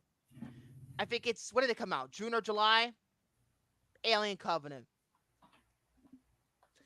Fuck that movie and fuck Prometheus too. Prometheus can kiss my ass. At least Fede Alvarez saved the franchise. Wait a minute. When did Exodus come out? Did it come out after The Martian or before? Exodus came out 2014, I believe, in December. I was like, oh, fuck Exodus. I heard that was ass, but... Yeah, I've heard. Thank you. Alien Covenant could just go fuck itself. All the money in the world. I'm not going to blame him for what happened on that movie. That's because that's all Kevin Spacey's fault. I love that movie. Okay. And then afterwards... it came out. Wait. It came out 2 years ago. I didn't know that movie came out 2 years ago. It feels like so... Feels so long ago. But then after that, he did The Last Duel. I think that was his next movie after that, wasn't it? Let me look at his filmography. He did Alien Covenant. He did. Oh God, I have to look at the fucking filmography now. Great. I know. Yeah, after All the Money in the World, he didn't direct another movie until The Last Duel, which fucking bombed. And after his stupid ass comment, Marvel is all the same old bullshit. Cut the crap out with that bullshit, Ridley. This is back when the Marvel was actually kind of okay. It wasn't exactly in the shitter quite yet, at least in terms of me. Your mileage will vary. House of Gucci was apparently ass. Napoleon, he was being a big boomer, like, oh, I'm overbearing. He literally said in an interview, I'm overbearing. I'm just like, oh gosh. What are you doing, he's a James male. Cameron? He's so full of himself nowadays. Hey, go back to James Cameron's basement because, go back to your parents' basement, Ridley. Don't be insulting someone like that because don't we all live with our parents in some way or another? Well, James, the James Cameron 4K comment, I'm referencing that third thing where he said about, people who don't like my 4Ks could go live in your parents, go back to your parents' basement, and which I don't exactly, I love those 4Ks, but did you really need to say that in public? Did you really need to add more fuel to the fire, Ridley? You're a fucking boomer. And why you're wasting money on Gladiator 2, which is one of the most expensive movies ever made now, and it's gonna fucking bomb on day one. Seriously, calm down. The damn Napoleon bomb too. That was a big flop. I believe it did. The director's cut of Napoleon came out. But yeah, I think Gladiator 2 is going to be like the bigger bomb. It's going to be the bigger bomb, Gladiator 2. Just saying. So yeah, Ridley, get your shit together because I know you can make movies like this because this movie is fucking amazing. It might be the best movie he's ever made. I consider it movie of the year 2015. Force Awakens. Sorry. Ooh. Yeah, that's tough. It was one of my either favorite Inside Out or movies The Force of Awakens. that year, One of those two. Well, this is in the top 5. This is top 3. I think I can. I think I'll pick next week. But yeah, this movie's a 5. It's a Same 5. here. It's hard. 5 out of 5. I'm gonna give it an 8. But I love this I'm gonna movie. be an 8. I love this movie. It's probably top 4 Ridley Scott film for me, though. This is his best, other than Alien, this is his best sci-fi movie. People are like, oh, Blade Runner. No, not Blade Runner. Blade Runner is so overrated. Sales. Yes, I know it's a sequel, but still, sales. Anyway, like I said, I said 5 out of 5 too. Okay, time to spin. Yep. Wheel of bullshit. Okay. Something tells me we're gonna land on a bad one. I don't know why, but something tells me. Oh God, here we go. 3, 2, 1. Now, please. Oh boy. Okay. What please let it be do something we good, not shit, have please. for? No, not Snakes on a Blade. Oh, thank God! The Sixth Sense. Ooh. Wow. It was almost close to landing on Snakes on a Plane. Oh, I didn't want to watch Snakes on the Plane.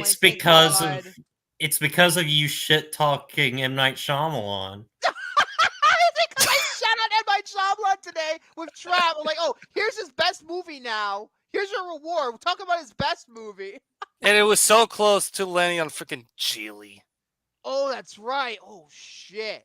Yeah, oh, and shit. That was a viewer's choice. Excuse me. Yes. Sixth Sense. M. Night Shyamalan, not his directorial debut, but like after he did he rewrote She's All That, he did The Sixth Sense, and that's the movie that is the best movie of his entire fucking career. It's the best movie. And we're getting a 4K this year. Yeah, we're getting a fucking 4K finally. Yet another 1999 Diamond movie. Upside Down is a pussy. Oh my God. So we're gonna do Sixth Sense. It's a funny moment in that film. You know that. To be fair, okay, I know. Before we go, you do because I know Jordy is not fond of horror movies. Is The Sixth Sense a horror? I don't think The Sixth Sense is a horror movie. It's more like a drama. It's a thriller with a drama. It's like a drama. It's a drama. It's not Thriller. scary. Not scary. Well, there's a thing. I don't know if I. Here's the thing. I don't know if I will be here next week or the week after that because I gotta ask my dad when we're gonna go on vacation. Oh, okay. Well, then I'll be here. Okay. I mean, I'll be on vacation, but it's not until Wait, October. You'll be on vacation next week? No. Let me October. rephrase it. Okay. I won't be going on vacation until October, just so you know. Okay. So we're going on vacation, but yeah, M. Night Shyamalan, the movie that made him a star, and Hell quickly yeah. fell after Signs because Signs is, Unbreakable is good. Signs is fucking. I love Signs. I fucking love Signs. And in The Village, shit. The Lady in the Water, double shit. The Happening, triple shit. Last Airbender. Quadruple shit. After Fuck. Earth, Yeah, Last Airbender, the only thing 360 all over. That's my worst from him. I love The Sixth Sense, though. This is I like do the too. best Bruce Willis at the top of his form. Let's Haley not Joel forget Osment at the Sora top of from his Kingdom form. Hearts is in this. Yeah, Haley Joel Osment. And this is a Sora. better Toni Collette ghost movie than Hereditary. Fuck Hereditary. Fuck. It goes without that saying. movie. She does a great job. You shouldn't have said that. Fuck Hereditary. I don't give a shit. You shouldn't say that. You know why? Why? Shane loves that movie. I don't care. I hate Ari Aster. Don't You worry. know this. Don't worry. He'll come after you soon. Oh, Jesus. Whatever the case may be. Oh, it's a lost episode. That's it. That's it for us. Oh, yes. Haley Joel Osment was nominated for an Oscar. That's right. And where do you go to? Fucking Michael Caine. I love Michael Caine in My Side House Rules, but was he deserved it? No. Anyway, that's it. That's it. Go now. Yeah. Why did you just say it? Yeah, go. Folks, thank you all for joining us for the Popcorn Panel Podcast episode 91, The Martian 2015. If you like this, give it a thumbs up. If you missed your chance to live chat, comment down below. Give us your thoughts and opinions. Also, be sure to subscribe if you're new to the David 3000 Network and hit the notification bell so that way that you'll be notified when this channel does an upload, a premiere, or a live stream like this one at all times. Same goes for the Count Victor Devalle, the Saint Jared Ross, the Conqueror William Braun, and yours truly, the Uncle Jordy Scout, aka J Man's Jet. And with that being said, God bless you all. Have a great night and stay healthy for better tomorrow. Now, that's it. We go bye now. Pretty much. And once again, motherfuck you, the Crow remake, for being such a wasteful, lifeless, soulless cash grab of what made the original. I was today years old when I found out on my email, Fox Searchlight gave me a fucking email. There's a movie literally called Night Bitch coming out in December. There's a movie called Night Bitch coming out. Yeah. What about Day Night Bitch? Adams. What the fuck is a Night Bitch? What about Day Bitch? What about Day Dick? What about what are you saying? What could be a possible sequel to freaking Night Bitch? I don't know what the fuck that is. We're going out of here. Goodbye, everybody. Bye-bye.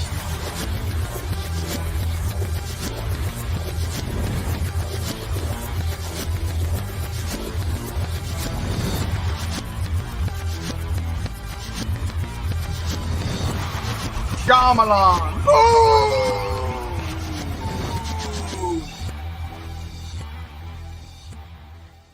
Not every movie needs a post-credit scene.